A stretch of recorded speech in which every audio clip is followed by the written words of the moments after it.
Good afternoon and welcome back to the Board of County Commission meeting here in Seminole County. Today's date is August 12th, 2025. We are reconvening at approximately 1:30 in the afternoon.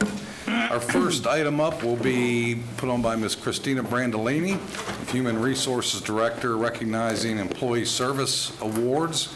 I would also ask that each and every one of you check your phones, make sure they are silenced. Any other electronic devices, please silence those. Ms. Brandolini. Good afternoon, Chairman and Commissioners. This afternoon, we have the pleasure of recognizing several employees for their service to Seminole County. First, we have Stephen Lerner with Emergency Management, who will lead us off, recognizing Heather Howenitz with 20 years of service.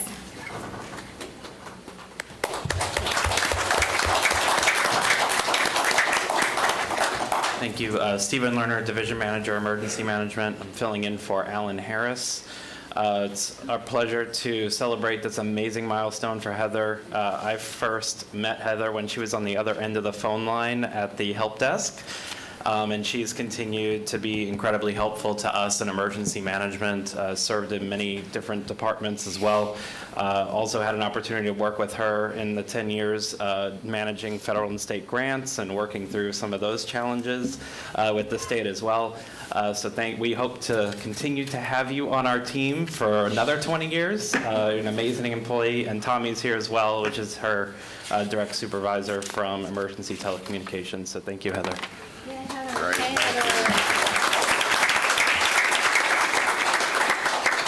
And if y'all be patient, as soon as we are done, we'll get up and we'll have pictures with them. Yes. Thank you. Next, we have Kim Ornberg, Environmental Services Director, and she will first be recognizing Fred Renee Sr., Solid Waste Operator with 20 years.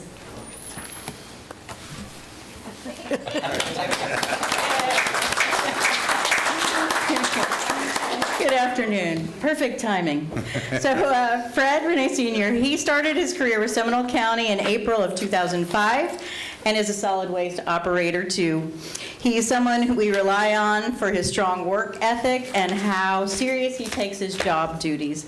He is quick to help his fellow workers and is always willing to do what is necessary to get the job done efficiently and safely. And he always gives 110%. He's the first one loaded and the last one to leave at the end of the day. And in his time off, Fred is a diehard Yankees fan. He enjoys working out every day. And Florida State. As well as a Seminole, Seminole, anyway. And loves to spend time with his grandchildren. And we thank him for his 20 years here with Seminole County. So thank you very much.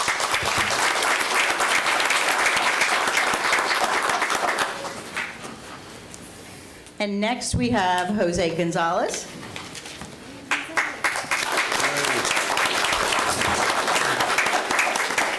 Jose started his career in Seminole County in May of 2005. He grew up in Puerto Rico, joined the Army at a young age, and learned English while serving our country.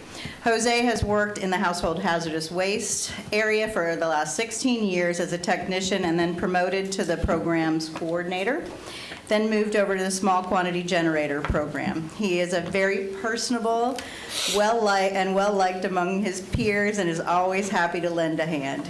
Jose is also notorious for his sweet tooth and loves candy, even though candy doesn't necessarily like him back. But if you ever need, something, you can always bribe him with some candy. He's a valued employee in the solid waste division, and we thank him for his 20 years of service. Thank you, Jose.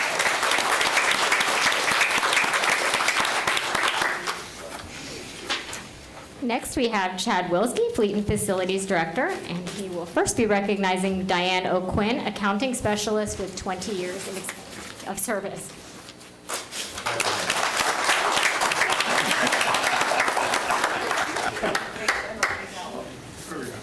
Good afternoon. Diane O'Quinn currently serves as an accounting specialist with our fleet maintenance team, and she spent the whole entire time with maintenance in 20 years.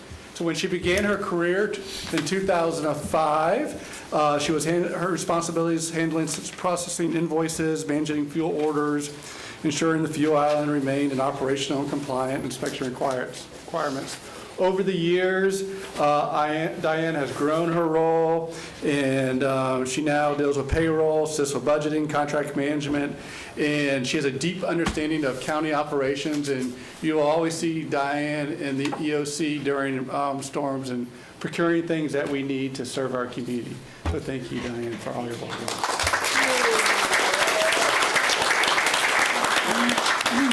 Rolando Nieves.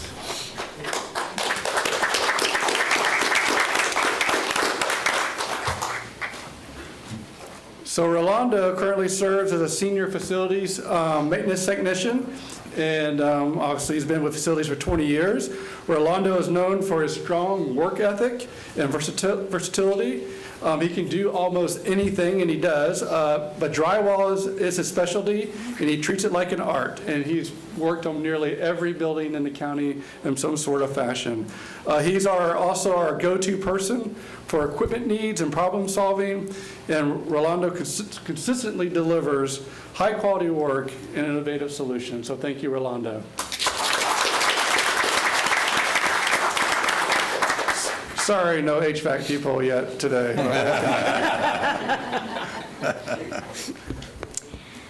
Next, Rick Durr, Parks and Recreation Director, will recognize Stephanie Perez, Sports Specialist with 20 years of service.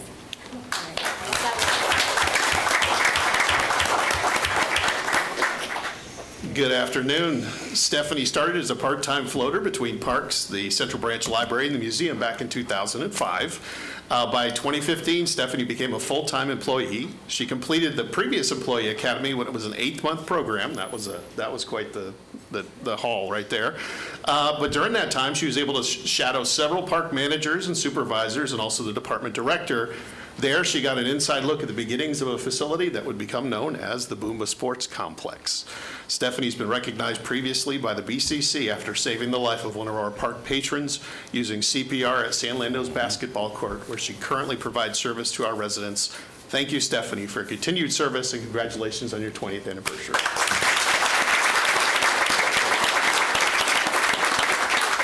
Next is Norma Medina Ortiz, also celebrating her 20th anniversary.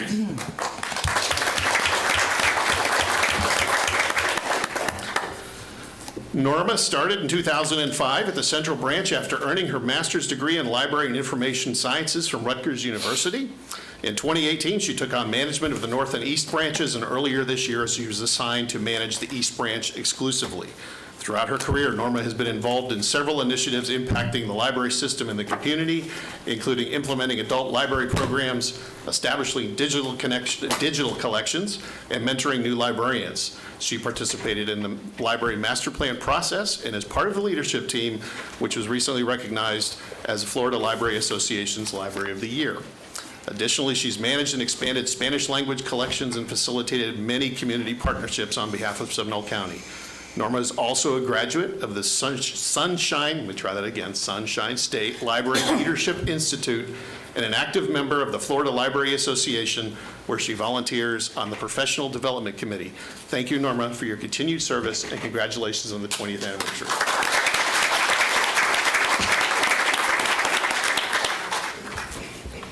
Next, we have Tony Nelson, County Engineer, who will be recognizing Heidi Miller, Contract and Project Coordinator with 25 years of service.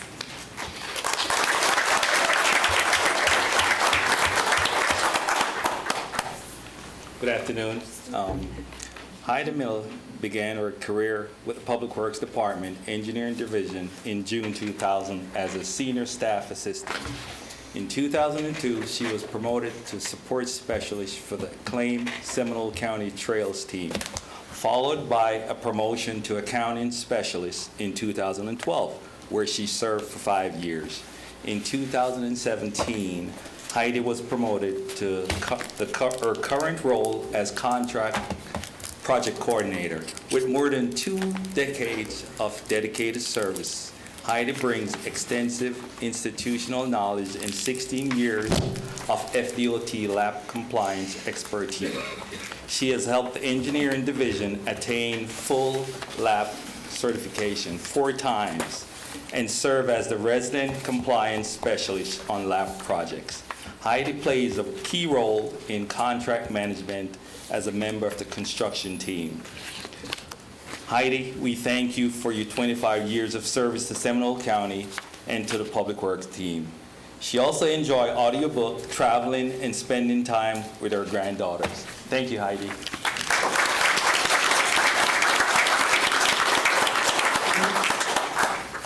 Owen Reagan, Parks and Recreation Division Manager, will be recognizing Matt Phillips, Program Manager with 25 years of service. I don't think that's Parks and Rec. Oh, I'm sorry. Roads. Roads. I meant Public Works, I'm so sorry. I meant Public Works. Parks and Rec was still on my mind, I'm sorry. Now you're in charge of Parks, Rowan. Sorry. That's what happened. Whatever it takes, whatever it takes. It's my honor to recognize Matt. He's celebrating 25 years with Seminole County. He joined us from Orange County, where he worked for 9 years, and he started as a crew chief in the year 2000. He was promoted to team leader in 2002, senior team leader in 2004. Matt has been in his current role as program manager since 2015. He also serves as my therapist because he's across the hall from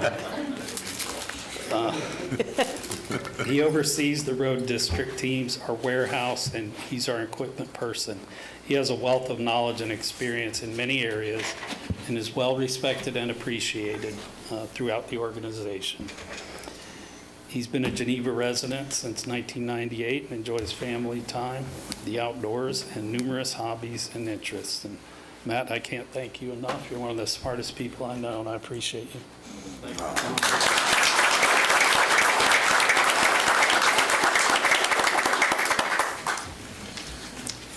Next, we have Chief Matt Kinley with the Fire Department, who will be recognizing Michael Summers, Lieutenant with 25 years of service.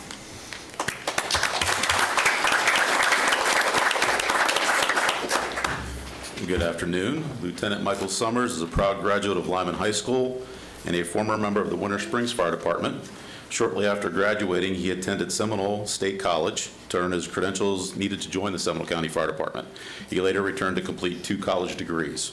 Throughout his career, Lieutenant Summers has served in numerous roles and capacities within the department, including as a member of the Honor Guard and the Burn Team. He was promoted to the rank of lieutenant on August 24th, 2014, and has been proudly serving assigned to Fern Park Fire Station 22 for over a decade. Mike, thank you for everything you've done and will do for the citizens of Seminole County. Thanks.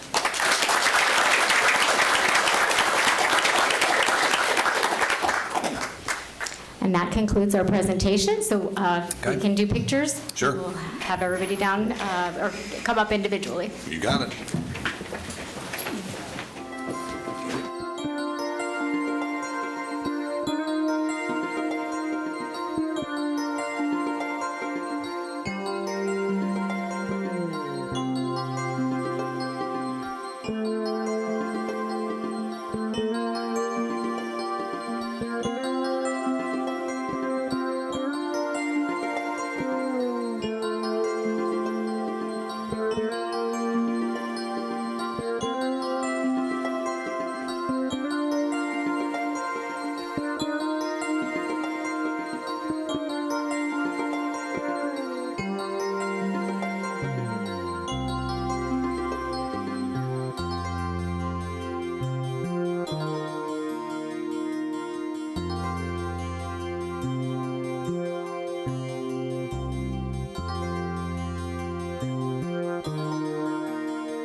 It's so great to see the employees that make the county run each and every day and make our jobs much easier than they otherwise would be. So it's good to see those folks get the recognition the many years that they've spent here.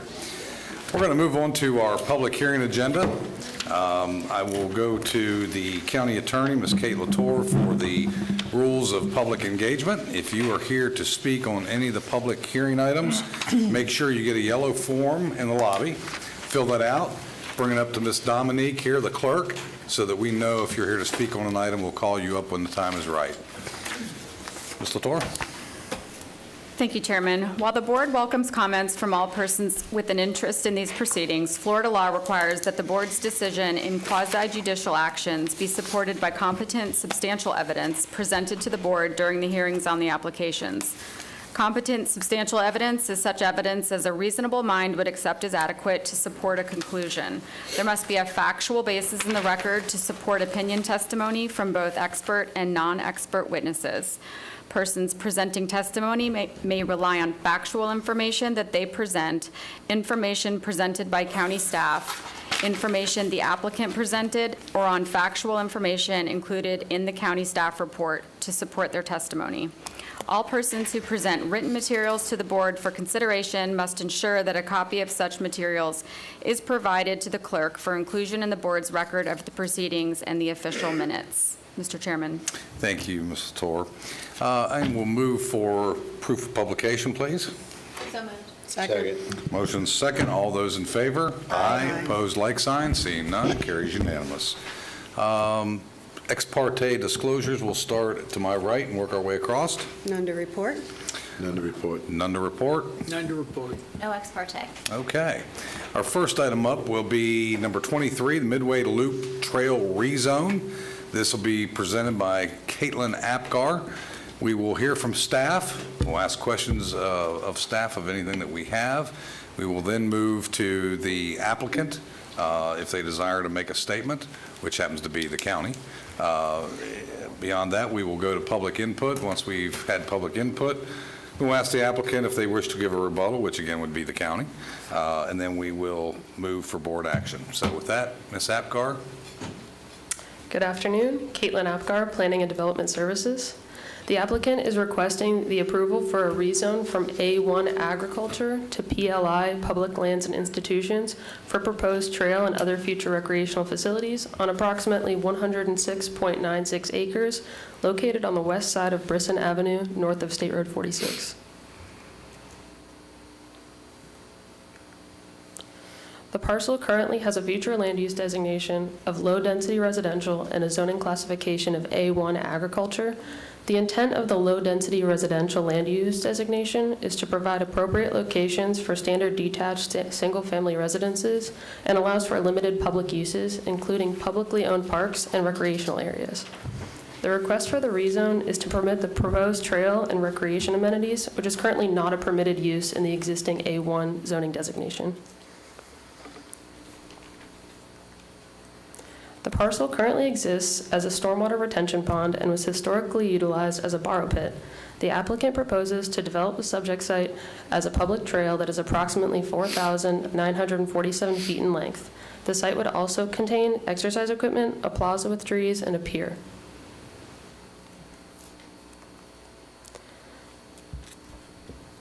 The subject site is currently located within the City of Sanford's utility service area. At this time, the trail project as proposed does not require any utility services. Additional amenities constructed in the future may require utility connection and will be appropriately reviewed at that juncture.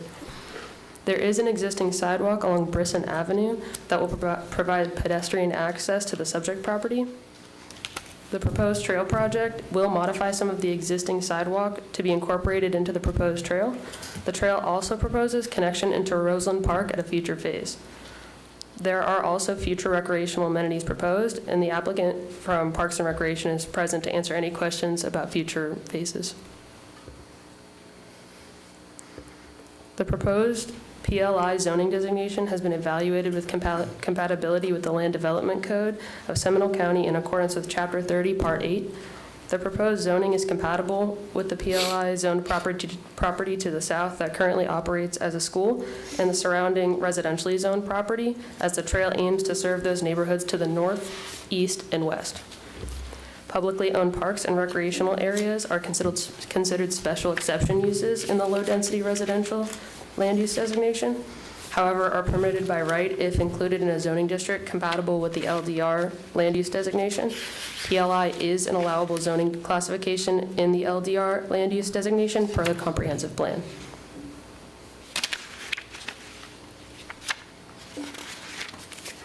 Pursuant to Seminole County Land Development Code, Section 30.3.5.1, the applicant previously conducted adequate community meetings and outreach initiatives.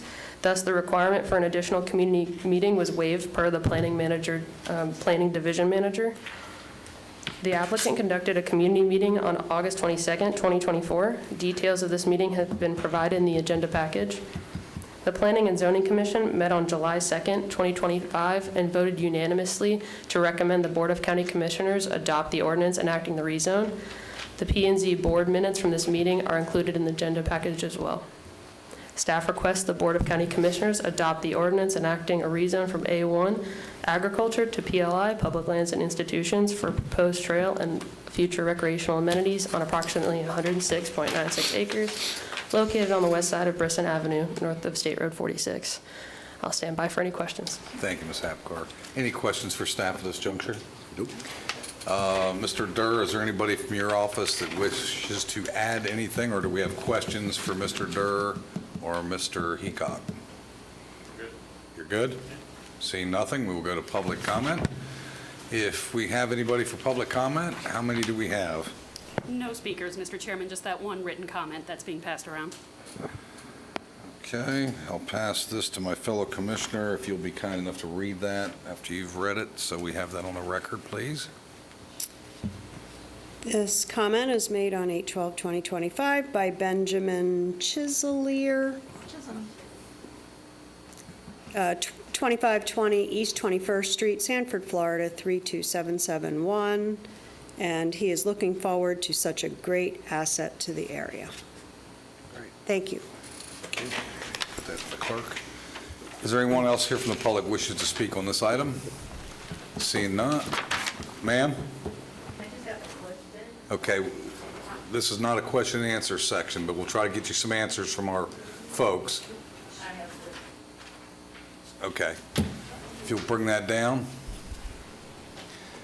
Folks, if you're here for any of the other hearings this afternoon, please get your form turned in ASAP.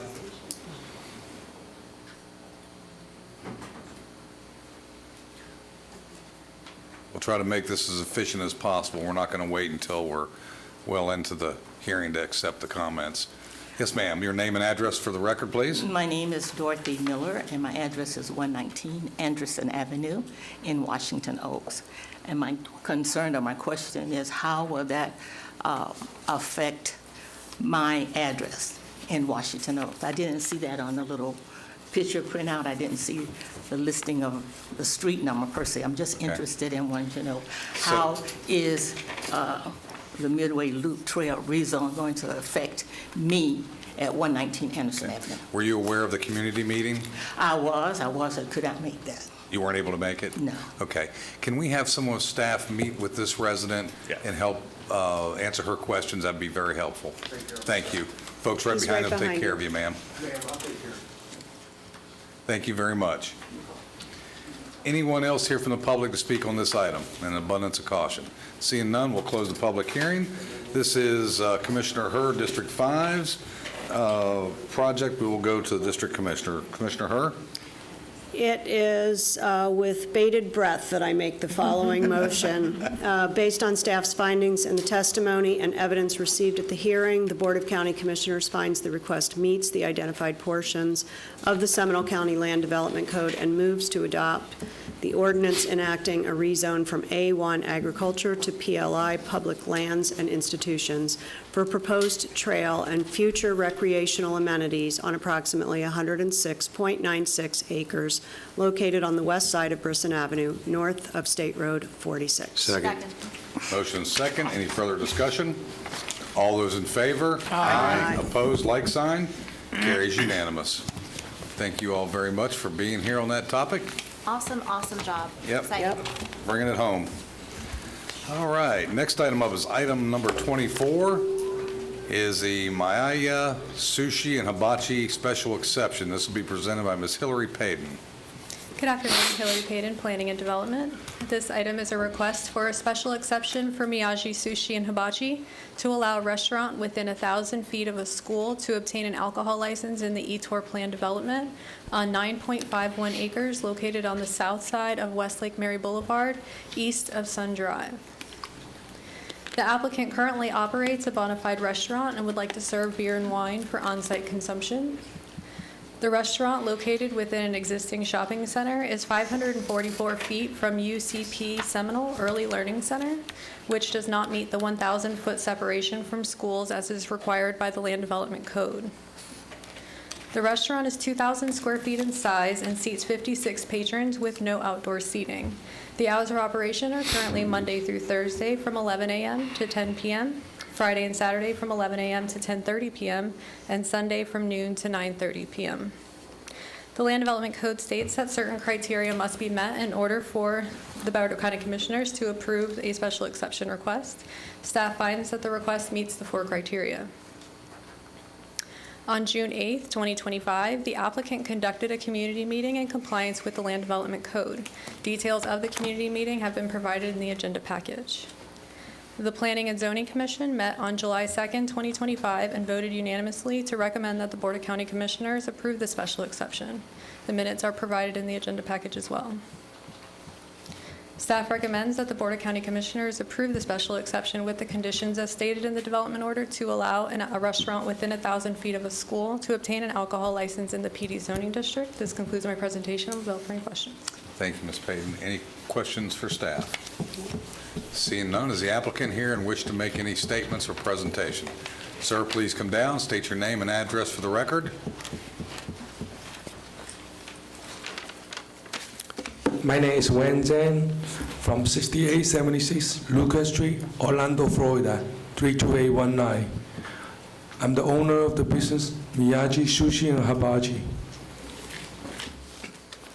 Apparently, I haven't met all the stuff previously already. As I mentioned from the previous, this is just a restaurant, so it's very common to serve a 2 COP alcohol for beer and wine and sake just to match the sushi. So all my stuff without training, we will not harmful any of the community, especially the community next door, actually on the same project, they have a full COP, full legal license. We only have a 2 COP. So I think the approval will be very common. Thank you. Thank you. All right, sir, if you'll just have a seat. Do we have anyone from the public to speak on this matter? No, sir. Seeing none, I want to make sure there's nobody here to speak on this item. Seeing none, we'll close public input, and we will go to board discussion and action. This is Commissioner Lockhart's district. Commissioner? Yeah. If you could go back to the slide that showed the outline of the PUD. There you go. So the reason this is within 1,000 feet, is my understanding, is because of the driveway that goes all the way to Lake Mary Boulevard. Is that right? That's correct. So if the other out parcels came all the way in, we wouldn't even be having this conversation right now. Is that right? Yes. Okay. We also included the distance from the business to the business, and it's over 1,000 feet. Okay. But because of that little driveway that the property owns, it's from property line to property line based Okay. on our definition. One of the things that we talked about in my briefing is a couple of things. One is this entire, if you all are familiar with this shopping center, there are a lot of different restaurants in there that are already serving, that have full bars. But because each of these different units are being handled separately, they will all have to each come in separately. So there was some conversation about would it make more sense to just go in and make it an allowable use for that entire parcel. I asked the attorney that, and she said, well, we'd be reopening the whole PD, and that may not be the route that you want to take. Looking for something to make this a little more efficient moving forward. We also talked about in the future changing the way that we calculate and measure these so that business owners wouldn't have to come in when there's an obvious separation. So things for future discussion if you want to weigh in, Ms. Borkert. I can. Nasa Borkert, Deputy County Attorney for the record. We are looking at, in our LDC amendments that are coming, making the measurement, how we measure, consistent across the board for these, from the property to the school or to the church, the religious facility, making it the same type of measurement across the board. So that's something that we'll be bringing to you for your consideration in the future with the broader LDC amendments that are coming. And in line with our discussion earlier, that would be a less restrictive change, not a more restrictive change. Is that correct? That's what we're hoping. Okay. Mr. Chair, Yes, Mr. Chairman, if I can Commissioner Constantine. interject. One of the, if we're looking at that, and if 180 will allow us to look at that, the other thing I would just think about, so many private and charter schools are coming up right now. And I think the level for the state is 500 feet, not 1,000 feet, so ours is more restrictive, that we might want to look at that, just thinking about that as a difference between public schools and all other types of schools, because many of them are in shopping centers and strip centers and other things. So it might be something that we want to look at also. Yes, Commissioner, thank you. Our plan is to bring back what our requirements are versus what the state requires, and let you look at that, because that's, I believe, changed over the years too, probably since these distance requirements, separation requirements have been put in place. So we will bring that information back to you with the LDC amendments. That'll be great, because we actually had this conversation on a project called The Good Poor some time ago, and I'll be looking forward to those cleanups and changes. I guess as soon as y'all can, it'll be great. Anything else from the board before Commissioner Lockhart? Okay, Can I make a Commissioner, motion? proceed. All right.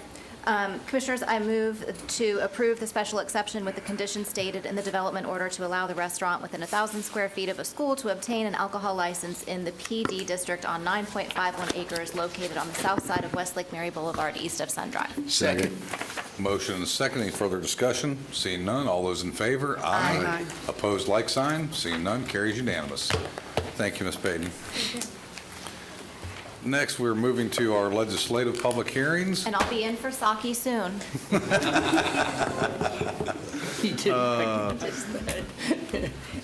This will be presented by Mr. Timothy Jex, Management and Budget Director. Mr. Jex. Thank you, Chairman. For the record, I'm Timothy Jex with the Office of Management and Budget. Item number 25 is an ordinance to amend county code to allow for the levy of an additional 5-cent local option fuel tax. This item was advertised in the Orlando Sentinel on Friday, August 1st. The agenda for this presentation includes background information, how the funds will be used, will provide surrounding county comparisons, discuss specifics on the proposed amendment, the fiscal impact on citizens, next steps, and requested action.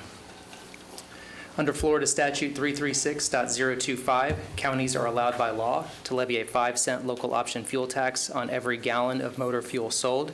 This tax would not apply to diesel fuel. There are currently 10 cents per gallon being levied on fuel in Seminole County. The first two rows show 3 cents a gallon authorized by the state and distributed to the county.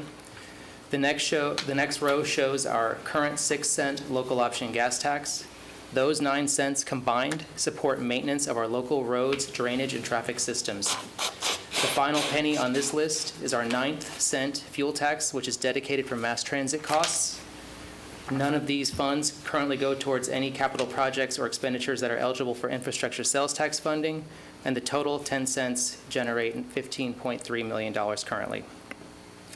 If approved, the new 5-cent fuel tax must be used for transportation costs, specifically costs defined in the CIE section of the county's comprehensive plan.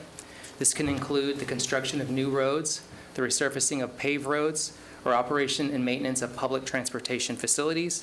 Funds cannot be used on routine road maintenance. Looking at our surrounding counties, Osceola, Sarasota, and Volusia currently levy the additional 5 cents. And if you look at average gas prices, you see that there's not a significant correlation between the levy and the price per gallon that consumers pay at the pump.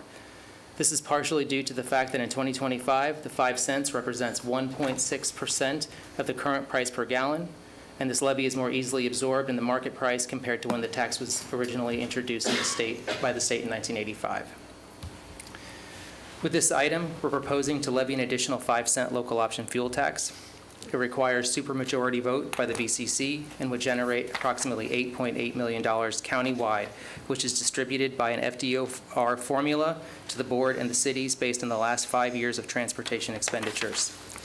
The BCC is estimated to receive $5.5 million annually, and the FY26 proposed budget includes $4.1 million based on 9 months of collections starting January 1st, 2026. If we look at residents, an average resident who drives 1,000 miles per month and uses 48 gallons of fuel, this additional 5 cents would cost approximately $2 per month, or 2 cents for every 10 miles driven. If approved, the ordinance is due to the FDOR by October 1st in order for collections to begin on January 1st. And that concludes my presentation. Any questions for staff at this point? I do have one question. At what time or date is the current collected tax set? Is it 1991, 1992? The current 6 cent? Correct. I'm sorry, I'd have to look to be certain, but it was, I believe, levied in the 90s. That's when Okay. we started levying. Great, thank you. All right, we will go to public input. Madam Clerk, if you'll call off, how many do we have? 3 speakers. Okay, let's just go ahead and call all 3, and whoever gets to the podium first, we'll let them have at it. George Sellery, Richard Creedon, and Wynn Adams.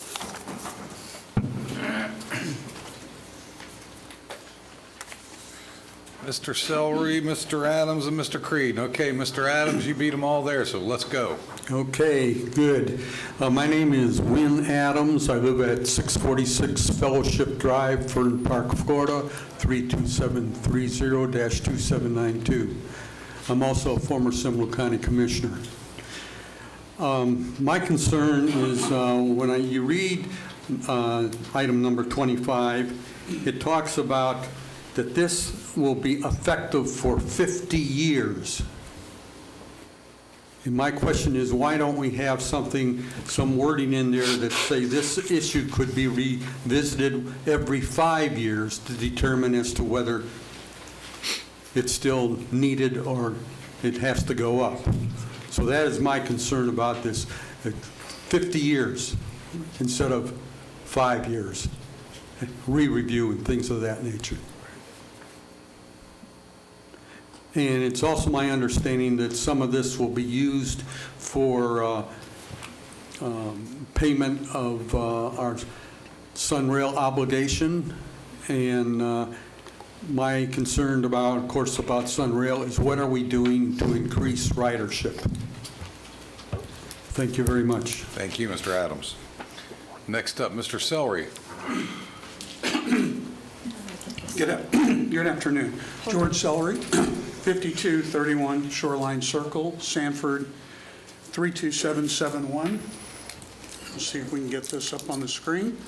I don't know if we can get it any better than that. This is your slide from earlier. And I just want to make mention that, this brings in $5.5 million. The sales tax brings in over $55 million. And that's a 10-year, so look, if it increases a little bit, 600 million county share, not including cities. So right now, Orange County and Volusia County have no sales tax. I just want to make sure everyone knows that for accurate comparisons, because they would have billions of dollars towards that, or hundreds of millions, depending on the split. In the bottom corner of the one there, Mr. Jex had pointed out the AAA slide in the comparison, if you want to flip to the next one.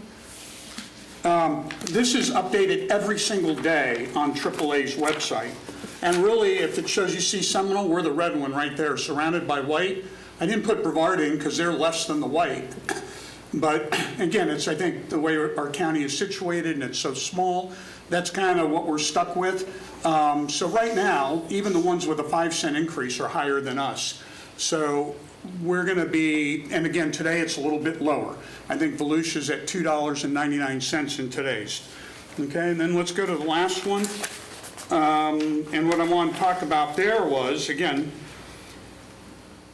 in the statute, and this is the statute in your ordinance, it says supermajority vote, or you could do this by voter referendum if you wanted to put this out like you did with sales tax and let voters vote on it.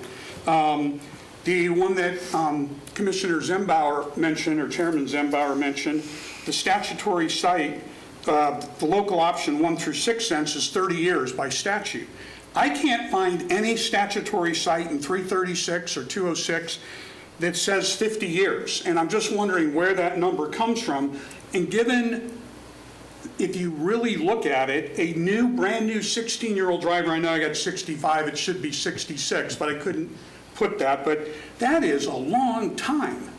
And so can we shorten this up a little? Can we do something a little bit different here, especially when you look at this 50-year mark? And maybe look back at it every 5 years, or I know a future county commission can come in and change all this, but at the same time, at least from your standpoint, put in there 50 years, but reviewable every 5 years by the county commission, or something to that regard. Thank you very much. Thank you. Next will be Mr. Creedon.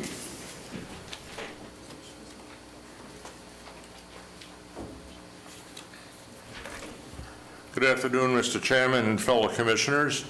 My name is Richard Creedon. I am the president of the Geneva Citizens Association. I live at 1172 Apache Drive, Geneva, Florida. The county has done almost nothing in this proposed budget to meaningfully cut spending. Attrition is not heavy lifting by any stretch of the imagination. Mr. Creedon, we're here to talk about this tax, not the budget. Excuse me? We're here to talk about this I'm item. against all the taxes. And I understand, but today's topic is the local option fuel tax, not the budget that's already been reviewed and will be reviewed. But this money goes into the budget, though. Well, You know, it all kind of fungible. Try to keep it on the topic of the gas tax, please. Right, I'm not speaking on the gas tax, I'm speaking on all three of the taxes, the gas tax, the utility tax, and the millage tax, in general opposition to them. Okay, duly noted. Move on with the gas tax portion, please. So I can't finish my comment then? Sure, go ahead. Okay, all right, but I'm not mentioning the gas tax now. That's part of the three. Got it. Okay, good, okay. Again, from the beginning, to take a second, the county has done almost nothing in this proposed budget to meaningfully cut spending. Attrition is not heavy lifting by any stretch of the imagination. How about tabling the 5 points relocation and reducing garbage collection to 1 day a week? Those would save big bucks, and all we citizens would need is an extra garbage can. You need to learn to budget spending according to expected revenues. You and I do that personally to stay out of debtor's prison. Yes, you will have to lay off people, and that hurts, but it is necessary. When money is short in our households, we may have to stop eating out to save money. Maybe clean our own houses and cancel the maid too. Cut down from 3 cars to only 2. We are totally spoiled. The county is similarly spoiled. If you use reserves to make up the difference this year and do some hard budget cutting and still have a big deficit next year, then a tax increase could be warranted. Not now. The problem is you have done none of the heavy lifting and want to kick the can into our wallets and do it now to boot. If this is not the rainy day to use our reserves, what will ever be that rainy day? The county does not want to make the necessary hard decisions to cut spending, and we do not want to give you extra money to continue business as usual. When and where do these trains collide? On Election Day? Thank you. Thank you. Anybody else? No, sir. All right, we will close public input. Any questions for staff? Commissioner Hurt? Can you address the 50 years? Sure. The statute does not require any sunset date for this 5 cents. We worked with the attorney's office and decided to put in a 50-year date. It can be reviewed and repealed by the board at any time. And our thought was we have a structural deficit that the general fund has to fund transportation costs. It's been happening for a number of years, so that this would help offset that cost. Thank you. And would that mean by default it's reviewed each and every budget season? It would be, So it would be done every year? yes. Okay. Commissioner Constantine? Thank you. I just want to address a few other things. Number one, if you sat through the presentation earlier today about the microtransit, which I think some of the people that mentioned about Sunrail did, they would hear that when they want to go into Orange County, we are dropping them off at the Sunrail stations. And therefore, I think we are promoting the use more of Sunrail. The 50 years, from my understanding, and we just confirmed that, is that we can change it. And I have, every 13 budgets I have gone through at this county, we have looked at that and just talked about whether we wanted to increase it, decrease it, and everything. So we can do that every single year. I love Mr. Creedon. Mr. Creedon, this county's general budget has been increased by 1.3% this year. 1.3. That means that it is less than the cost of living, it is less than inflation. If you have comments about that, I respect it. And I would tell you that this county has worked very hard, the general revenue of this county, to bring it only at 1.3%. That's everything this commission controls. I will also tell you that your constitutional officers have increased an average by 9%. So if somebody wants to look at cutting, that may be the place to start looking at cutting. This county commission has cut to 1.3%, which of the $10 million that we have received increase this year, we're only taking 2. The other plus 20 that is being asked for, almost 20 being asked for, is coming from the constitutional officers. Garbage is a user fee, not a general revenue fee, so that is something that is already being paid for by the citizens that use it. And if they felt that, and we feel that they could do that, that is something else as we go through another contract, which is coming up soon and has been discussed, by the way. And Mr. Celery, I am looking forward, because I am looking at other alternatives in the budget for the future, as I think every one of these commissioners are, as we go to the ad valorem. And I am welcoming you and asking you to, as did the Americans for Prosperity, called me yesterday, said they wanted to work with me on the budget. And I said, fine, I'll be happy to, because we will take every and any idea to reduce this. Because this ad valorem has not been increased for 17 years. And as I've said before, I don't think there's a person in this audience that has not had an increase in their salary in 17 years. I also wanted to say about cutting employees. We did that once, back in 2007. I wasn't here. Commissioner was working here. Commissioner was here. That not only was painful, but that cut into the real services of this county. And we are just catching up to that. But I will also say one statistic that many people don't understand or know about is that we have the lowest percentage of employees to citizens in the state. Think about that, guys. The lowest percentage of employees to citizens, I know for a fact, in the region, and I think it may even be the state in looking at some of the statistics. Mr. Chairman? Yes, I sir. move the approval of the 5-cent gas local option fuel tax. It is a user fee, not a tax per se. Second. Motion second. Any further discussion? Commissioner Lockhart. I do have a couple of questions. I'm sorry. No, that's okay. So I have had citizens reach out to me and ask, how will people who drive electric vehicles contribute to this? And I shared with them that I believe that was something that the state had not given us the ability to say grace over. Can you speak to how electric vehicles may or may not be able to contribute to this fund? My understanding is this tax is only on motor fuel, so this would not impact electric vehicles that are buying gas to power the vehicle. So if we wanted to look at having this be a fairer and more equitable distribution, that would be something we would have to look to the legislature for. Is that correct? That's correct. Okay. They are working on that. I have heard that. But for the people who said, I will only support this if, electric vehicle drivers have skin in the game. We are not at a place where we can make that decision today. No. Yeah, okay. How much will this benefit our city partners? Have we done the math on that? So the total countywide revenue estimate was 8.8 million. Our projection is that the county would receive 5.5 and the cities would receive the remaining 3.3 million. Distributed among the 7 in various ways according to how much is sold in their respective city. Based on last 5 years of transportation-related expenditures. That's the formula from the DOR. Got it, thank you. And then, have we discussed this with the cities? I can answer that one if you want. Yes, I have been in communication with the cities. Actually, we kicked it off beginning of this year when this board started discussing the possibility of this possible increase for our local option gas tax. We were looking to do interlocals with the cities as well to look at transportation needs, especially links expenditures that fund, that go through the whole county.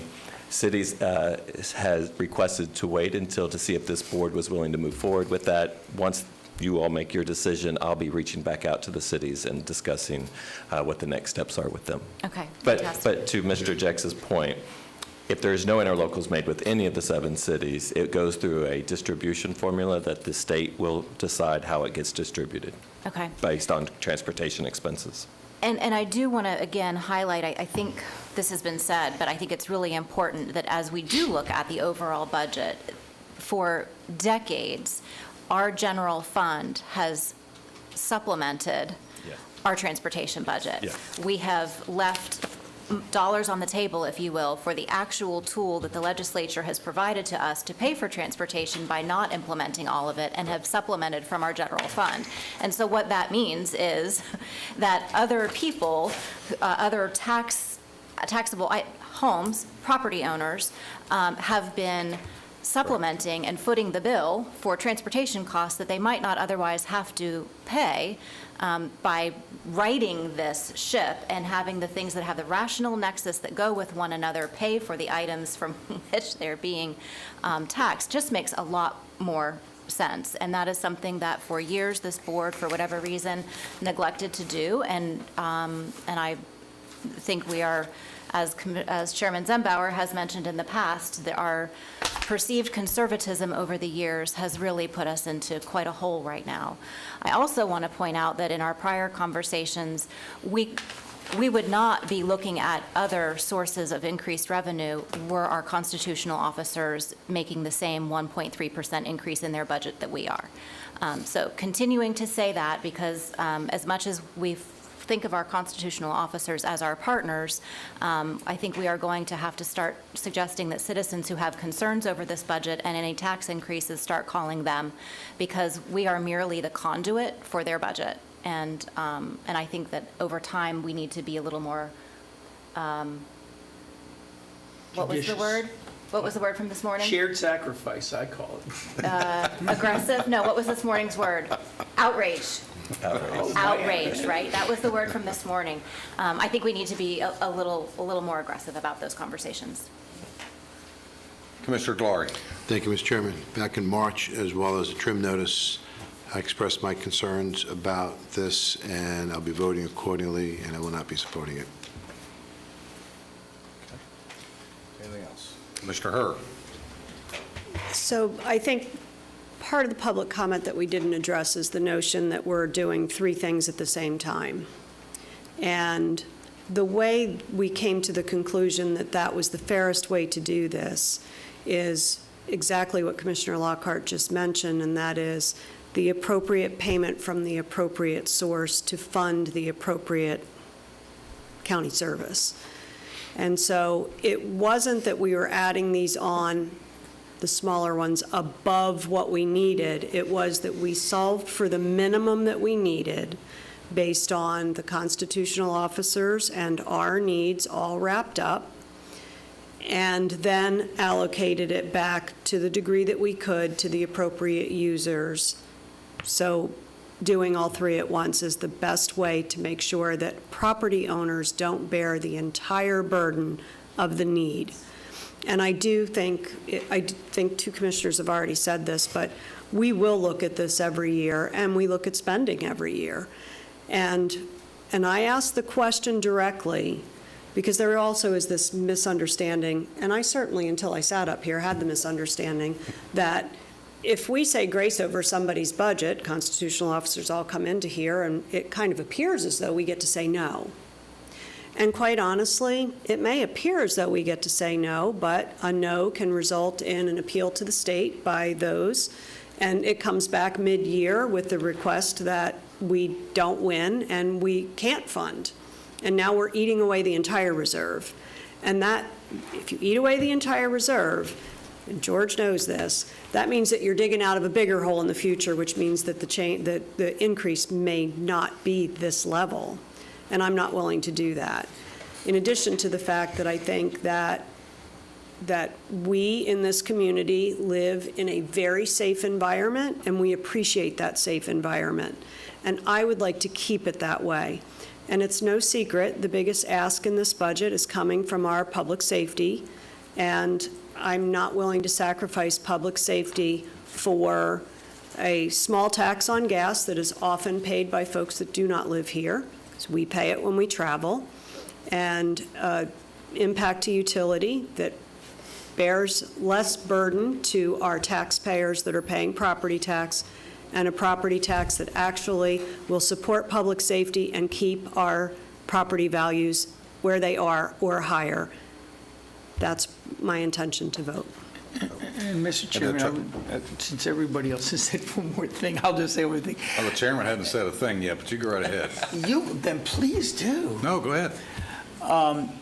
I wanted to repeat that just like the sales tax, and I think Commissioner Hurd just said it, just like the sales tax, this is going to be paid by about 30% of outside employees and our outside citizens. And, you know, there is an assumption also that the ad valorem has already been approved. The ad valorem hasn't been approved yet. We are all working, and including the staff, to do everything we can to continue to work through that and try to minimize the increase. So to say that this was done after we have already done it, as been said, has not happened yet. The ad valorem has not been approved yet. So all good points, perspectives from my fellow commissioners, so I won't endeavor upon repeating that. But I'm going to just take you a different angle. It's been 30 years. The fuel efficiency in automobiles has increased by approximately 35% in the last 30 years. That means less fuel sold. That means less income, number one. Number two, with the advent of EVs, of which one of my fellow commissioners happens to own and enjoys driving them, that's great. That's less income through the gas tax because we're not buying fuel. Now, we can all argue those are great things for the environment, great things for society, but it does take an impact. A quick review of the statewide collections over the last 10 to 15 years, the gas tax collections have been reducing steadily across the board, not just this county, but the entire state as a whole. These are about times of getting back to drawing a direct nexus to the revenue stream to the expense stream, and that's what this will accomplish, number one. Number two, there were some statements made about spend down reserves. Mr. Creedon, we have spent down reserves since I arrived here at fighting tooth and nail with my fellow commissioners. They'll vouch for that because I'm very adamant and very vocal about that. Now we're down to a point where the reserves are in such a position that not knowing what is going to happen with FEMA dollars flowing during a disaster, we may find ourselves in a pretty bad place. So reserves have been, at my insistence and a very good dialogue with my fellow commissioners, we're now back to where it should be, which is what the government accounting experts claim they should be, which is about, 3 to 4 months worth of overhead, Mr. Jex? Is that where we're at? 2 months, 2 about months? 17%. Yeah. So we're in line there. When I arrived here, it was 26% was the reserves in this county, and not including the carry forwards, which was probably another 4 or 5%. So those have gone away under this commission's purview. So I would tell you to ask the question, which is more conservative? Waiting to the last minute to raise an increase, or raising it long before it's due and necessary. I would argue the conservative thing to do is when it's appropriate. So this county's been conservative not only with this option tax for near 30-plus years, but as well as the other taxes that Mr. Creedon was referring to during our regular budget. I would agree that we have some struggles in the budget as far as our constitutionals. They have different needs than what we have. Public service does come first, and like Commissioner Herr, I'm not willing to put public safety at risk for this county, our residents, my children, my grandchildren, for the future of what really is best for this community. What this community has not only demanded, quite honestly deserve, the quality of life that they've enjoyed and will continue to enjoy as this moves forward. So with that said, I will call the question. All those in favor? Aye. Opposed? Nay. 4-1 passes unanimously. Unanimously, passes 4-1. 4-1, sorry. Supermajority. All right, our next item up is number 26, consider an ordinance amending Chapter 245 of the Seminole County Code relating to the public service tax. Mr. Jex, you're up again. Item number 26 is an ordinance to amend county code related to the public service tax levied in the unincorporated area of Seminole County. This item was advertised in the Orlando Sentinel on Friday, August 1st. The agenda for this presentation includes background information, how the funds will be used, providing surrounding county comparisons, discussing the specifics on the proposed amendment, the fiscal impact on taxpayers, next steps, and requested action. Under Florida Statute 166.231, counties are allowed by law to levy a tax on public services, including electricity, water service, natural gas, and propane. The county currently levies 4% on these services in the unincorporated area. This amendment is separate from and does not affect the rates currently levied by the cities. The current public service tax levy generates $9 million in our general fund. These revenues are not legally restricted to a specific function, and this increase would be used to support existing general funded services, including public safety, transportation, and parks. This tax does not support the county's water utility system, and the cities control their own tax rate percentages. Looking at surrounding agency comparisons, the chart on the left shows what our surrounding counties are levying. All counties levy 10%, except Osceola, who is at 8%. On the right side, you see that 6 of the 7 counties in Seminole County 6 of the 7 cities in Seminole County levy 10%, and the city of Altamont levies 8%. With this item, we're proposing to increase the existing public service tax levy from 4% to 10%. It requires a majority vote by the BCC to approve. The increase would generate approximately $13 million annually. The FY26 proposed budget includes $9.8 million based on 9 months of collections starting January 1st, 2026, and the increase would help offset the cost burden of existing services to current general fund taxpayers. Here we look at an average household with a usage of 1,600 kilowatt hours per month and a bill of $200. Note that the first 300 kilowatt hours are exempt from the tax. So the increase from 4 to 10% would cost approximately $9 per month per household, or $3 per person. If approved, the ordinance is due to the Florida Department of Revenue by September 3rd in order for collections to begin on January 1st, 2026. That concludes my presentation. Thank you, Mr. Jex. Any questions for Mr. Jex? Seeing none, we will go to public input. Ms. Dominique, do we have some speakers on this matter? Yes, sir. We have George Sellery and Wynn Adams. So we have Mr. Adams, Mr. Sellery. No one else? No, sir. Okay.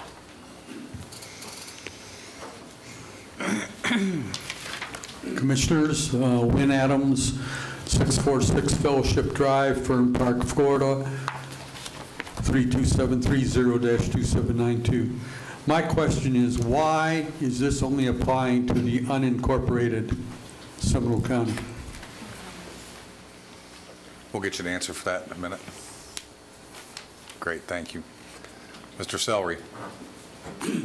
George Sellery, 5231 Shoreline Circle, Sanford, Florida, 32771.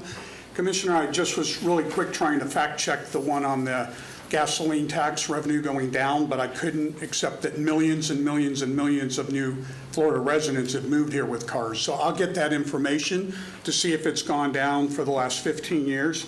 And I will also have some stuff on the budget in September for everybody to look at. Hopefully it'll help. This is from your proposal and stuff. I just wanted you to take a look. Reduces burden on property taxpayers, and I'm not sure how with the millage increase going up a $0.5 mil. And remember, we have a very large, historic almost, FP&L increase. Looks like they've negotiated an agreement that no one knows what the final amount is. But right now, that's a lot of money possibly coming our way. So this is what I wanted to show you. This is from your budget document that came out. And so I want to make sure that you look at this. Fiscal year 24, 9.9 million for 4%. That same 4% grew to 9.3, and it's expected to grow to 9.6 at 4%. Your bottom line there, read this, says this does not include the 13.1 million that you'll get for this additional 6%. So that one there is really 22.7 million that you'll be getting. I think my math is pretty correct on that, but you know, I'm just going by adding the 13.1 that's right there on the slide from your budget prep document. Going to the next one really quick, I wanted to touch base on this. The first 300 kilowatt hours exempt from the tax, okay? That is not in your ordinance. State law allows it. If you go to the next slide, state law allows this to go to, and even though it says municipality at the top, it's your same Florida statute because that's for charter counties also. It says you can exempt that first 500 kilowatt hours. It is not in your ordinance. Your 300 is not in your ordinance. Your 500 is not in your ordinance. I encourage you to put it in the ordinance so that those people who are the least fortunate or on really tight fixed incomes, mobile homes, modular homes, one single story, can't afford it, they're on a fixed income, at least the first 500 kilowatts would be exempt from this. So again, I checked my bill, I couldn't see where 300 kilowatt hours was exempt, but I think it needs to be in your ordinance. So if you do anything, don't do anything else, at least put that in the ordinance and protect those that really need protection. All right, thank you very much. Thank you, Ms. Sellery. All right, we will close public input. We have a pending question staff could answer that for Mr. Adams, if you would, real quick, and for the general public. Explain why it's only the unincorporated area. Each government in the county is responsible for their own levy, so it's under Florida statute. The county controls the unincorporated area, and each individual cities control their own levies. So the cities do pay that percentage. I showed the chart that showed they're already paying the 10% and then 8% in Altamont. Right, okay. I want to make sure we got that on the record. Any further questions for staff? All right, we'll go to board action. Thank you, Mr. Jex.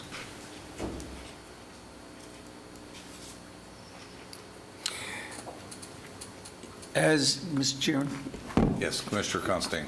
I don't believe that any of my fellow commissioners live in the incorporated cities, if I'm wrong. I do. You do, okay.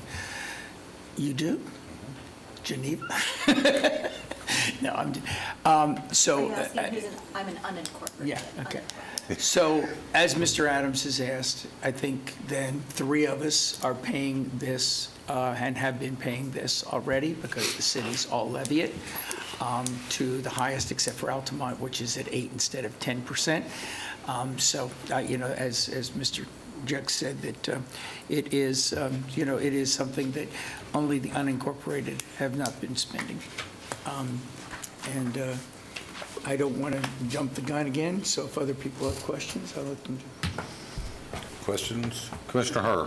I do think we need an answer as to the initial exemption piece of it. Does it need to be in the ordinance? The way I'm reading the ordinance is amendment to a prior ordinance.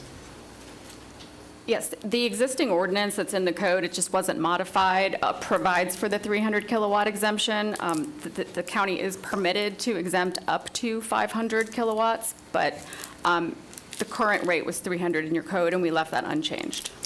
And would that exemption only apply to those who need an exemption, or does that apply across the population? It applies to residences. All residences? Residential use. Residential use. Right.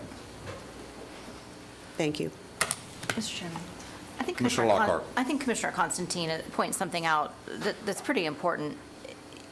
Each of us is a resident and taxpayer in this county. We are not somehow exempt from the conversations that are being had today. The skin that is in the game is ours as well. So I think it's important to know that we are not somehow up on a high horse, not down in the trenches with all of the other. It was interesting that couldn't help but chuckle when Mr. Creedon mentioned, well, you might have to go from 3 cars down to 2, or, you might have to let the housekeeper go. I mean, that's a whole nother world that I think some folks may be living in Seminole County. I am squarely in the upper middle class of this community and don't have 3 cars, so I don't have one to get rid of. So I think maybe some of us realize how impactful this is to our everyday citizens, and we do not take it lightly, take it very seriously, but we also have a responsibility to keep the quality of life and to keep the safety in place. I had a call from a resident recently, and they said, I live in Seminole County for a reason, and I've benefited from having the lowest taxes in the region for quite some time. If you're telling me that in order for Seminole County to stay the county that it is from a crime rate and quality of life perspective, that you need to increase taxes and still be the lowest in the region, I would much rather do that and be able to stay living in Seminole County and enjoying being a county citizen than have us start to devolve into what other neighboring counties may experience with their quality of life. So that it spoke volumes to me because that person is actually the president of one of our Republican clubs in town, and I was not expecting that to be the narrative from that individual, because the narrative, of course, among some is that all taxes are evil, taxes theft. I mean, we hear the narrative regularly. The problem is until there is an alternative to provide the services that our citizens need, like the fire department showing up when you have a heart attack, or the sheriff showing up when there is some type of altercation, or any of the number of things that we do when a storm comes and we need to protect our citizens. All of those things, all of those services are delivered because citizens in this community contribute toward those services. So if there are other suggestions for ways to deliver those services, I know every single one of us would be open to having those conversations. But right now, that's the tool in our toolbox. And I just can't let it go. Former Commissioner Adams came up to me at a recent event and asked me if we could please put air conditioning at the Sunrail stations. And that would be lovely. But you know what? It's that gas tax that would help pay for that. So if we want things like creature comforts of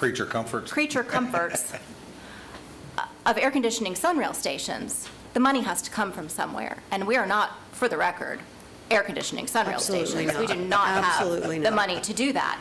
But I think it was an example to me of the disconnect, of the awareness of what citizens understand that it takes to run this community, not just on behalf of the Board of County Commissioners and the services that we provide, but the services that the constitutional officers like the sheriff provide as well.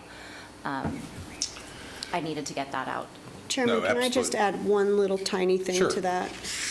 All of that, and the jail that we have in this community that locks up criminals is our responsibility. It falls under the sheriff's budget, but it's not a state-run organization. It comes out of this budget. And all of the expenses that go along with that fall under this budget. So we don't ever mention that very often, and we say, public safety's taken up more and more and more of the budget. In some communities, the jail fund falls under the county portion of the budget, so that percentage is a little distorted for us in Seminole County. But the expenses associated with housing people, even in that scenario, are continuing to increase. And from my perspective, if somebody deserves to be in a jail, they need to be in a jail. They don't need to be on the street. So yet another area that kind of happens all in the background that we fund, that we need to continue to fund. But we don't talk about that one. I just thought I'd make sure we thought about it. And you've got the medical examiner's expense. Yes. Which is a whole nother one, that the county has the burden of funding, and frankly, because of some of the decisions that have made it at the state level, have been shifted to us that otherwise we previously were not funding, same from the federals. But, you know, to Commissioner Lockhart's point, we are all taxpayers of this county. And, you know, in my instance, my business operates here. Well, guess what? My business does not get a break on the tax, property tax, because I can't homestead commercial property. I also don't get a break for all my vehicles in my business that operate on gasoline or use that tax. So I'm very sensitive to that, how it impacts my business, how it impacts my employees, how it impacts my neighbors. So we all understand it. And I would tell you, this is not something that was looked at in a vacuum.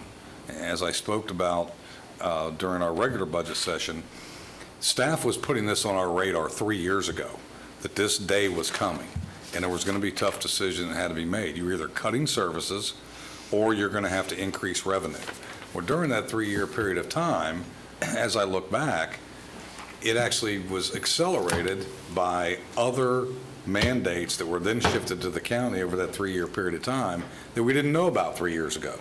So here we are, still being able to provide high quality and level of service to our citizens, low crime rates, all the things that give us a good quality of life, and we would still be the cheapest in the region from a tax cost standpoint. We owe that to our citizens. I've had many of the same calls that Commissioner Lockhart has had. I recently spoke to one of the Republican groups this past week. It was surprised during that discussion. Once they clearly understand it and you can see the budget, and like Commissioner Constantine says, it's an open book. If somebody's got a magic wand that can show us where the money can come from, after all the cuts we've already done, not only this year, but over the previous couple years, and we've told our staff in January, go find the cuts. And then we did it again in March. Then we moved forward to July. And again, the county commission's portion of that budget is going up by 1.3%. 1.3. I don't know of an employee that works anywhere that isn't getting at least a 3 or 4% increase, just cost of living. If you look at some of these taxes when they were put in place and run the cost of living increase on it, quite frankly, they should probably be 3 times what they actually are being considered to be done today to serve the same purpose they did when they were put in place. So from that perspective, I'll be supporting this request from staff. Anyone else? All right, I will look for board action. Commissioners, I'll move the ordinance as stated. How about that? Second. Motion and second. Any further discussion? All those in favor? Aye. Opposed, like sign? Nay. 4-1. All right. Let's take a quick 10-minute break, and we'll come back for the county attorney's report. Will you be ready then, madam? I'm ready now, yeah. Okay. Ready when you guys are. All right. Thank you.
a good girl.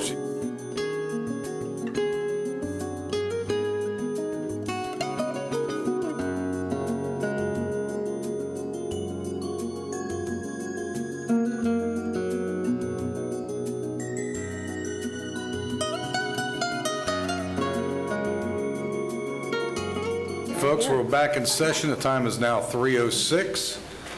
And next up is the county attorney's report. Ms. Latour. Thank you, Mr. Chairman. I have one item I need direction on from the board. This is a result of a conversation I had recently with the Sheriff's Chief Counsel. He had wanted to discuss with me a challenge that the Sheriff's Office has had recently enforcing the county's sexual offender, sexual predator ordinance. There was an individual designated as a sexual offender who was seeking permission to live within 1,000 feet of a playground, which is restricted by the county code. And the argument was made, well, let me back up. The Sheriff's Department interpreted the definition of playground to include a community swimming pool because the playground definition includes the phrase an established or dedicated outdoor area for recreation and play. So in the Sheriff's Office interpretation, they thought that would include a community swimming pool. The circuit court judge disagreed with the Sheriff's Office and allowed this person who was a registered sexual offender to have this residence within 1,000 feet of this community pool. So the request came in, does the board want to clarify their ordinance to include community pools, bodies of water in their ordinance in the definition of playground? My So answer is yes. That's the question. How fast can you bring it back to us? My first question, yes. And who is the judge? Rex Seidler. Fascinating. As I understand, the ruling was because the ordinance specifically did not say pool or community pool. Yeah, the that it definition of playground, it just does, it's a general, an established or dedicated outdoor area for recreation and play. And then it says including, by way of example, but not limitation, soccer fields, baseball diamonds, football fields, and locations with outdoor equipment such as, by way of example and not limitation, swing sets, climbing apparatus, and slides. So the Sheriff's Office looked at a dedicated outdoor area for recreation and play to include a swimming pool. Which I think is reasonable. But as the legislative body, if you'd like to clarify that, we can do that very easily. Let's clarify. So my comment would be we need to clarify it, but we don't need to clarify it specific to a pool. So there could be other situations where there are community gathering areas where children go and play, where there isn't equipment, where there isn't all the stuff that's not in there, we could end up right back here again. Well, So we need to think about it from the perspective of where do children gather to hang out alone, which I think is the intention of the ordinance without being too restrictive. I don't think it's just a pool. Yeah, I think pool should be delineated as one of the examples. Agreed, and. But I think we've got to be careful leaving it so broad as to anywhere children may assemble, because you could have neighborhood children assemble on a street corner outside the front lawn of somebody who is not supposed to be around children, and then violate, their rights, what they may have. I think the state legislative intent was for known gathering areas, which is typically playgrounds, school areas, those kinds of things. I certainly would not want to put somebody in a position that they're going to be charged just because children decided to, play on a vacant field next to their home because it was the only vacant property in the neighborhood they could play soccer on. So that's not the intention of my request. The intention of my request is to let the lawyers write the ordinance with the idea that we are protecting the children anywhere we can. That's the intention of the request. Amen. I'm not writing the law from the dais. The mistake was to put examples. Or not enough examples. Well, no, to put examples. I think the intent of the law was clear, and then they said such as, and that was the mistake. So I hear the direction of the board to bring something to us. back, and we will look at examples of maybe how other communities have defined it, the state, and try to address this situation. And can you coordinate with Sheriff's Council to make sure they're Absolutely. collaborating? Mr. Chairman, the only additional request, and I'm sure we've heard it from up here, just bring it back as soon as possible. Yeah. Commissioner Lockhart. We've had other situations regarding implementation of our code where there's been some need for clarification on the part of the sheriff's office. Can you ask him what other, counsel, what other clarification they may desire in other areas as well? And maybe we can do them, I don't want to hold this one up, but let's go ahead and get any other things that they need clarification on done as well, so we can get those in one wrapped up. Okay. There were other things, I think. Animal services was the other area that comes to mind for me. All right. Doggy Thank parks. you. That's all I had, Chairman. That's all you have? Okay, county manager's report. Do you have anything before we go to the big presentation? Yes, just one great news item that I want to announce if he's here. Mr. Rick Durer, stand up.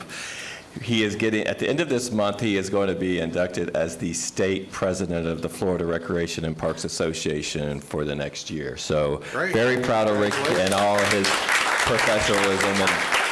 And when we have a staff person running, in a state role such as that, it really impacts us, and it shows the leadership that Rick Durer and his team has done. So thank you, Rick. Good work. Now on to Johnny. All right, Mr. Johnny Edwards, this is going to be our Utilities Master Plan number 4. All right, good afternoon, Mr. Chairman and Commissioners. I greatly appreciate the opportunity to present to you today. I'm Johnny Edwards, the Utilities Director, and presenting with me is Mr. Steve Riley of Jacobs. The purpose of today's presentation is to update the board on our our draft capital improvement plan, master plan updates. The board, understanding the value and investing in having reliable utility services, has invested in assessments of key assets, and we wanted to present some of the findings and recommendations and help explain how those will plug into our eventual capital improvement plan draft when we present it to the board. And then talk about our 20-year schedule in the master plan for CIP. Today's agenda, just wanted to touch briefly on some of the previous work sessions that we've had to remind the board about what we talked about. And then get into the evaluations, the finding of the various evaluations, and then close out with the proposed master plan schedule for completing the work sessions. In our first work session last September, we talked about demand projections, looked at the history of this master plan development, looked at the utility areas and talked about the main water users, discussed the benefits of conservation and our holistic water policy programs, and compared the water demand projections to anticipated changes in regulations. In our second work session in November, we talked about some of the trends of aquifer withdrawal from our 26 water supply wells, and looked particularly at the northeast, northwest consumptive use permit where we risk exceeding our cup allocation. And in addition, there are new restrictions in the near future from the Central Florida Water Initiative that we anticipate when we go to renew our consumptive use permit with the Water Management District in a few years. And our compliance plan to meet these new restrictions includes expanding the use of our reclaimed water system, more conservation efforts, and looking at alternate sources of water supply. In the third work session, we talked about our treatment plants and transmission mains. We're not in a rapid state of growth, so we focus more on renewal and rehabilitation of our assets.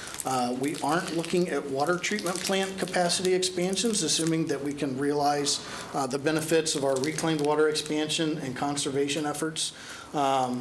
The water treatment plant R&R would focus primarily on ozone and SCADA, and Steve will get more into that in a little bit.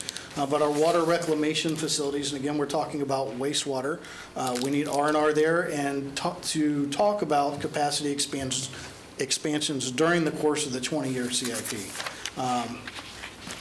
And we also mentioned at our prior work session that we were conducting assessments to look at, again, several key assets. First one I want to talk about is the Greenwood Lakes Water Reclamation Facility in the spring of '23. We renewed the permit and had a capacity assessment at that time in support of the permit renewal.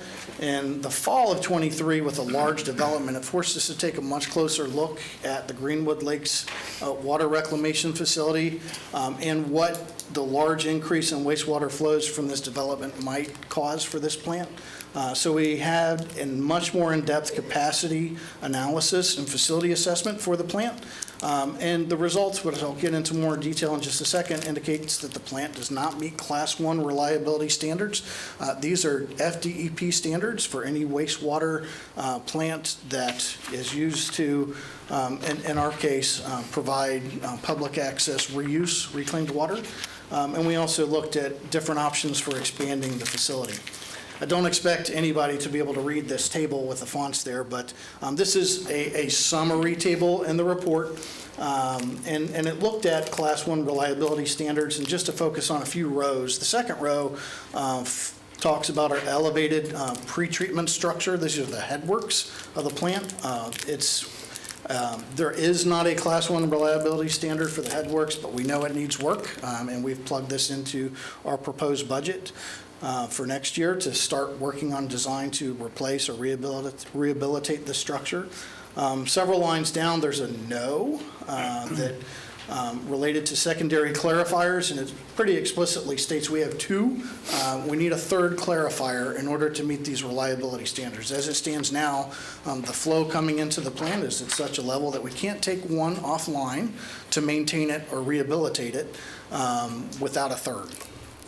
And last line on the table to the right is a belt filter press. This is how we dry the sludge for transport for final disposal.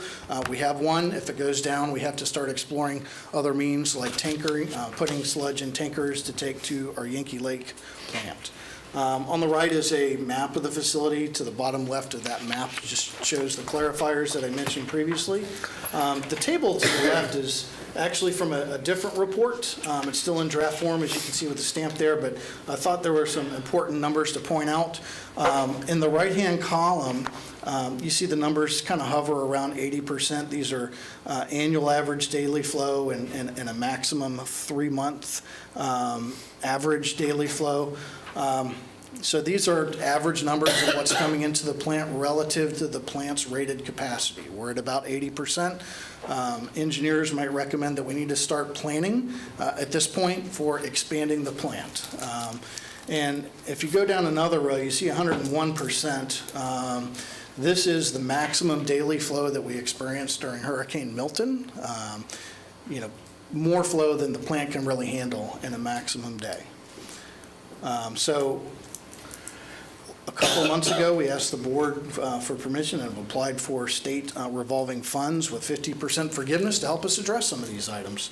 The Class 1 reliability standards with new headworks that we just talked about, we included a request for $31.6 million.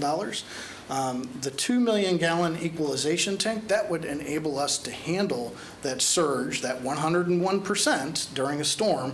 We can take the storm flow, put it into the tank, and feed it into the plant as the plant can handle it to keep that flow down during the peak of the storm.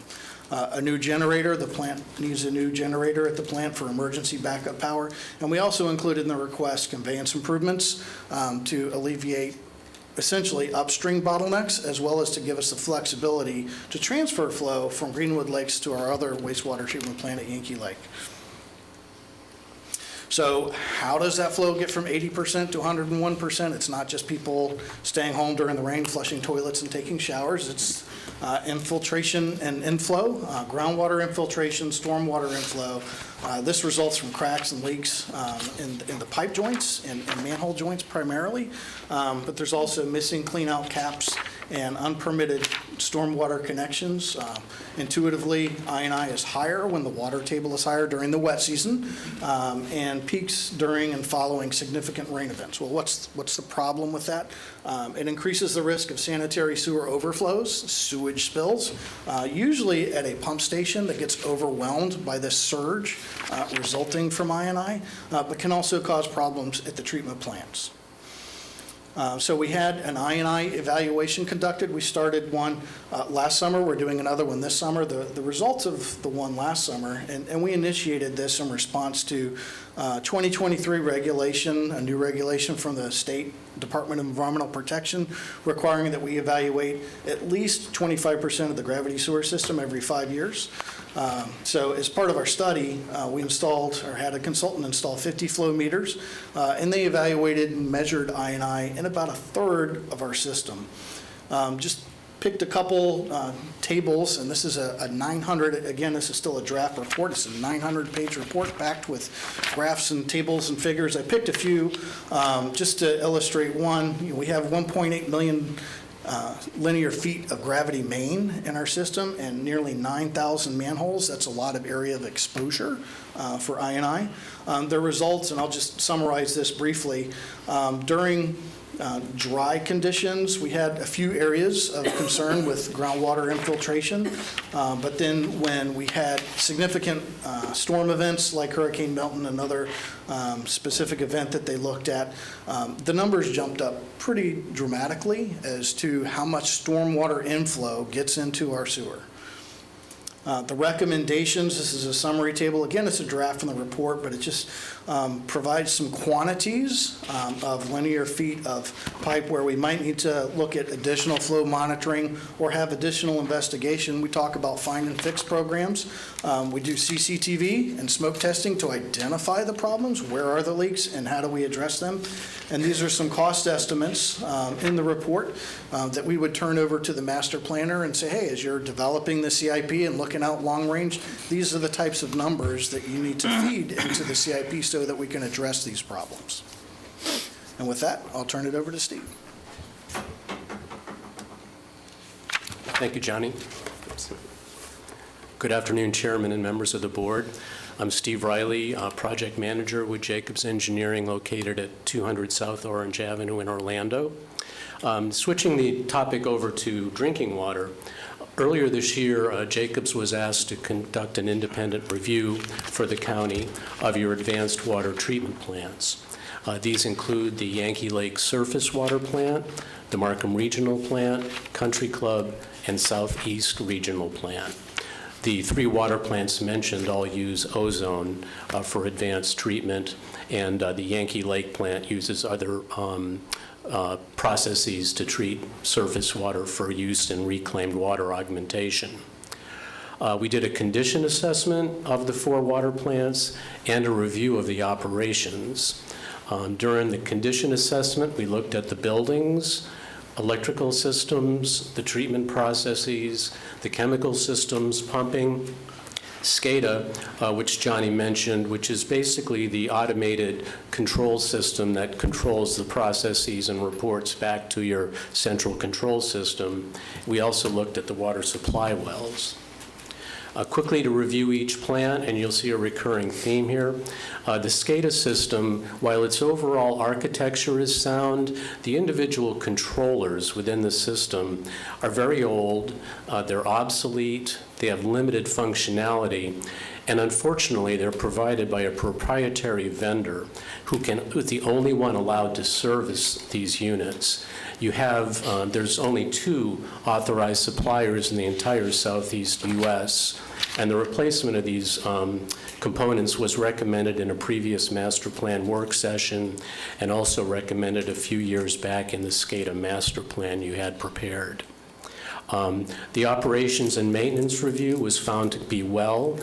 All of these plants are in the 13 to 15-year-old age range right now, so some of their equipment, especially the heavier rotating machinery type equipment, is in need of R&R work and in some cases replacement. At this particular plant, we identified a need for about $9 million in R&R work over the next 20 years, which is also the planning period for the master plan. The Markham Regional Plant, which is a larger plant, similar issues with SCADA upgrades needed, O&M needed, or R&R needed for aging facilities, and about $19 million of improvements in the next 20 years. The Southeast Regional Plant, which is your largest water plant, and also serves as the control center for all your facilities, needs SCADA upgrades and about $10 million in improvements. And the Yankee Lake plant, which is the plant that draws surface water and provides it for reclaimed water augmentation, it has suffered from underutilization in its past 13 or 14 years of service. The demand just hasn't been there. But in the master plan, as we presented previously, there is a plan to expand the reclaimed water system, get the demand up, hopefully get that plant to a place where it can operate continuously, which is going to be better for operations and the lifetime of the equipment. The SCADA there also needs replacement. There's also some treatment enhancement recommendations that have recently been prepared by another consultant for you. The R&R needs are estimated to be about $8 million over the next 20 years. Separate from the condition assessment, we also reviewed the operations of these 4 facilities. We looked at process control, regulatory compliance, maintenance management, health and safety management, and staffing adequacy. The findings of our study were that all 4 facilities are in compliance with Florida Department of Environmental Protection regulations. The plants are all operated well, with no major operational deficiencies or issues observed. Maintenance is a challenge. The county is understaffed in terms of both maintenance personnel and operations personnel. The folks you have on staff are doing an outstanding job, but frankly, they're often required to come and do corrective maintenance to fix something that's broken. They don't have enough staff members to get in there and do predictive maintenance ahead of time.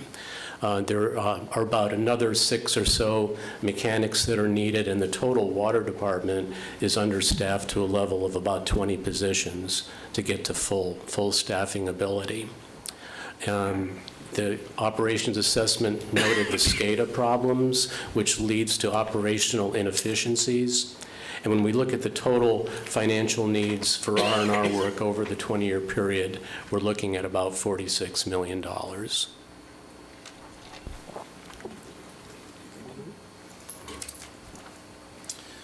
All right, so I just wanted to close real quick with a look ahead. Again, today we talked about the 3 previous work sessions. Today is the asset assessment. We plan to come back in November with the draft CIP to present to the board and wrap it up in December. In the BCC meeting in December, that would be our final master plan report. And with that, our presentation is concluded. And open it up to the board. Thank you very much. We appreciate you and Jacobs both being here to give us this overview. We'll start at Commissioner Lockhart's end and work our way across. Johnny and I had a great briefing prior to this presentation, and I'm excited to get to the place where we're able to start making some decisions so that you know what direction you're headed in moving forward, and I think we're on the right track. I mean, obviously, we have needs in order to keep the systems running and keep them pumping out safe water for our citizens, and looking forward to making some of those decisions so we know that that will happen for many, many years to come, maybe even 50. Maybe. I don't know, like planning ahead. It's this weird concept. It's really weird. Commissioner Constantine.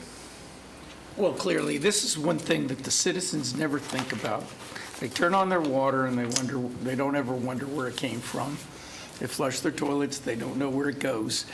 But it's probably the most important service that can be provided by the county short of public safety.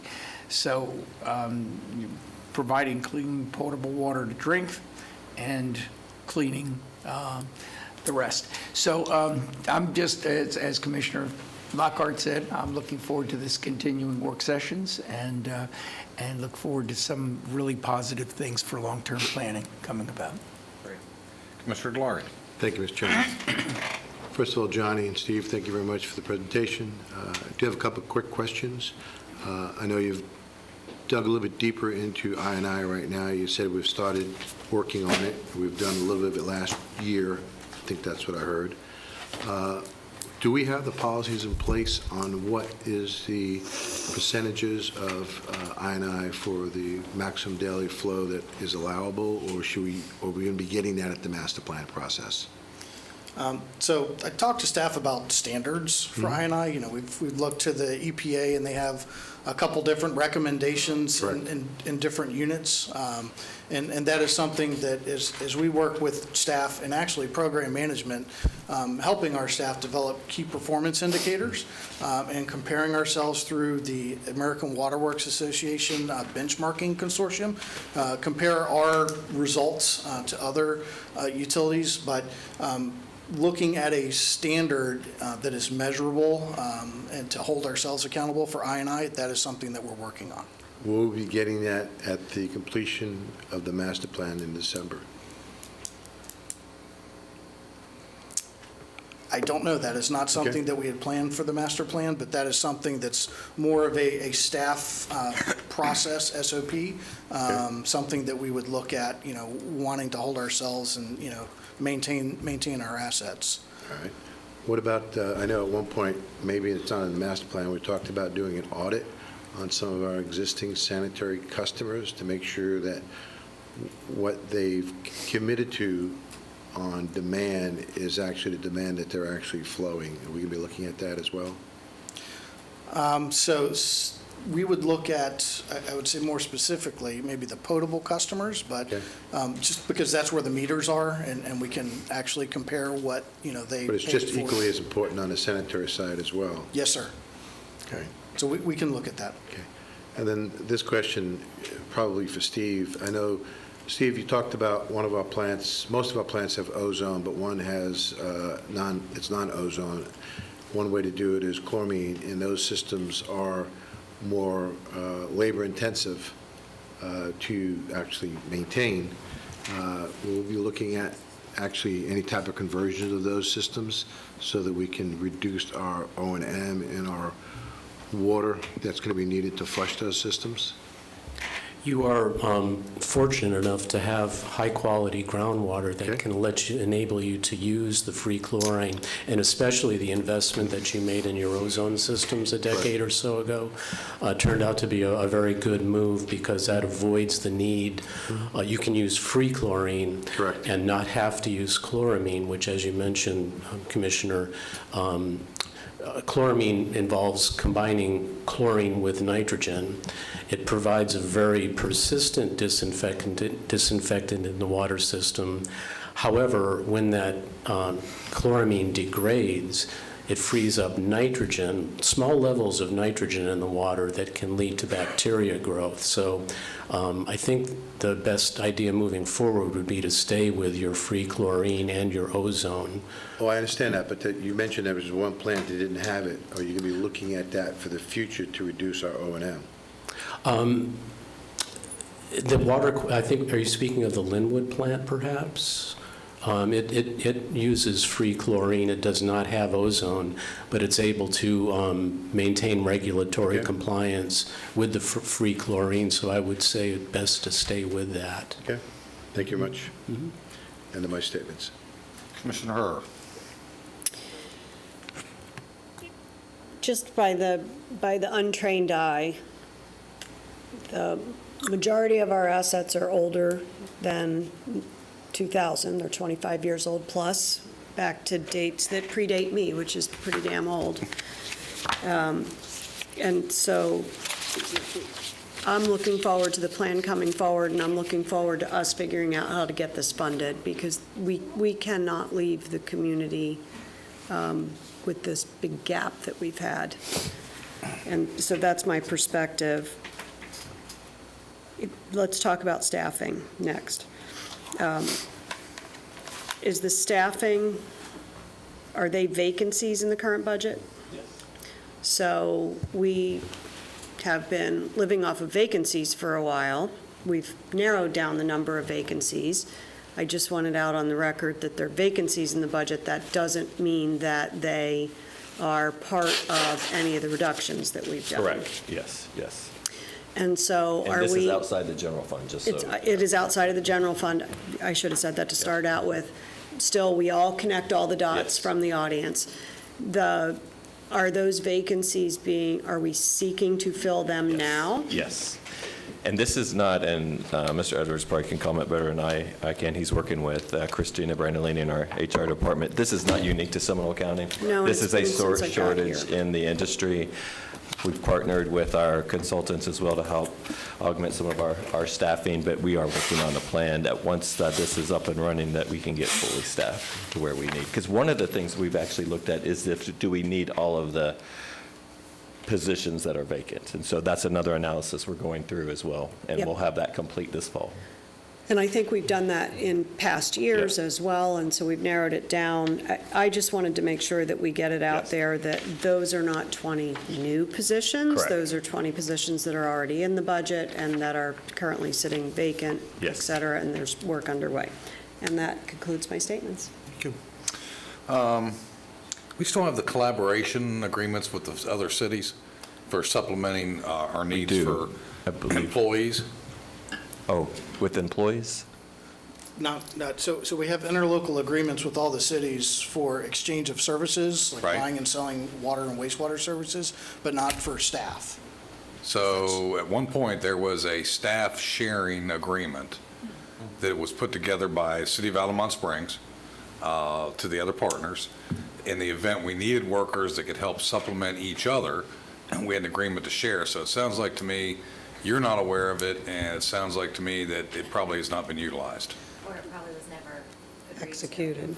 Yeah, I'm not aware of that agreement. I Okay. know that Florida Warren has some emergency Sure. cooperative efforts. Right. But that sounds different than what you mentioned. Okay. This may be a question for the county attorney. The current Siemens and water quality litigation, can any of those proceeds, once they come, and if they come, be utilized for this purpose? For any of these purposes in the utilities? Well, the county's not currently involved in active litigation. We're in pre-suit discussions. Understood. So I think it would depend on the result of that sort of lawsuit or agreement or whatever is resolved with those All right. parties. Okay. Are we considering land use entitlement capacities as part of the master plan? In other words, have we looked at what is already either approved for development or has entitlements for improvements as part of this master plan? Yes, wherever we have information on approved developments that have not occurred, we have accounted for their impacts, water, wastewater, and reclaimed. Additionally, we did assign some future growth to some of the corridor and overlay areas, identified planning and development, to make sure that we assess the capacity needs of those areas and put in any new infrastructure if necessary to serve them. Right. Yeah, my concern is the 1792 corridor, which is marked for redevelopment in the future.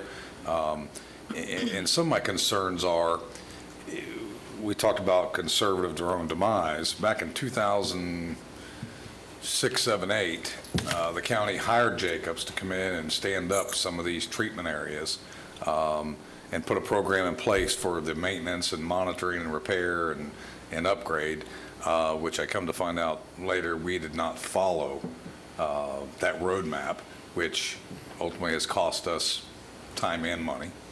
I've also gone back and looked at some engineering documents that talked about infrastructure that was supposed to go in the ground and planned updates to lift stations, other piping scenarios, but were never acted upon.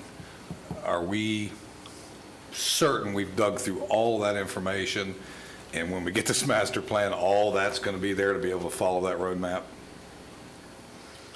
Well, so we have looked through with program management, all the old engineering reports and studies, everything that we have in our files to see what is applicable to the current master plan being developed, and what is dated, and what is still, projects that still need to happen.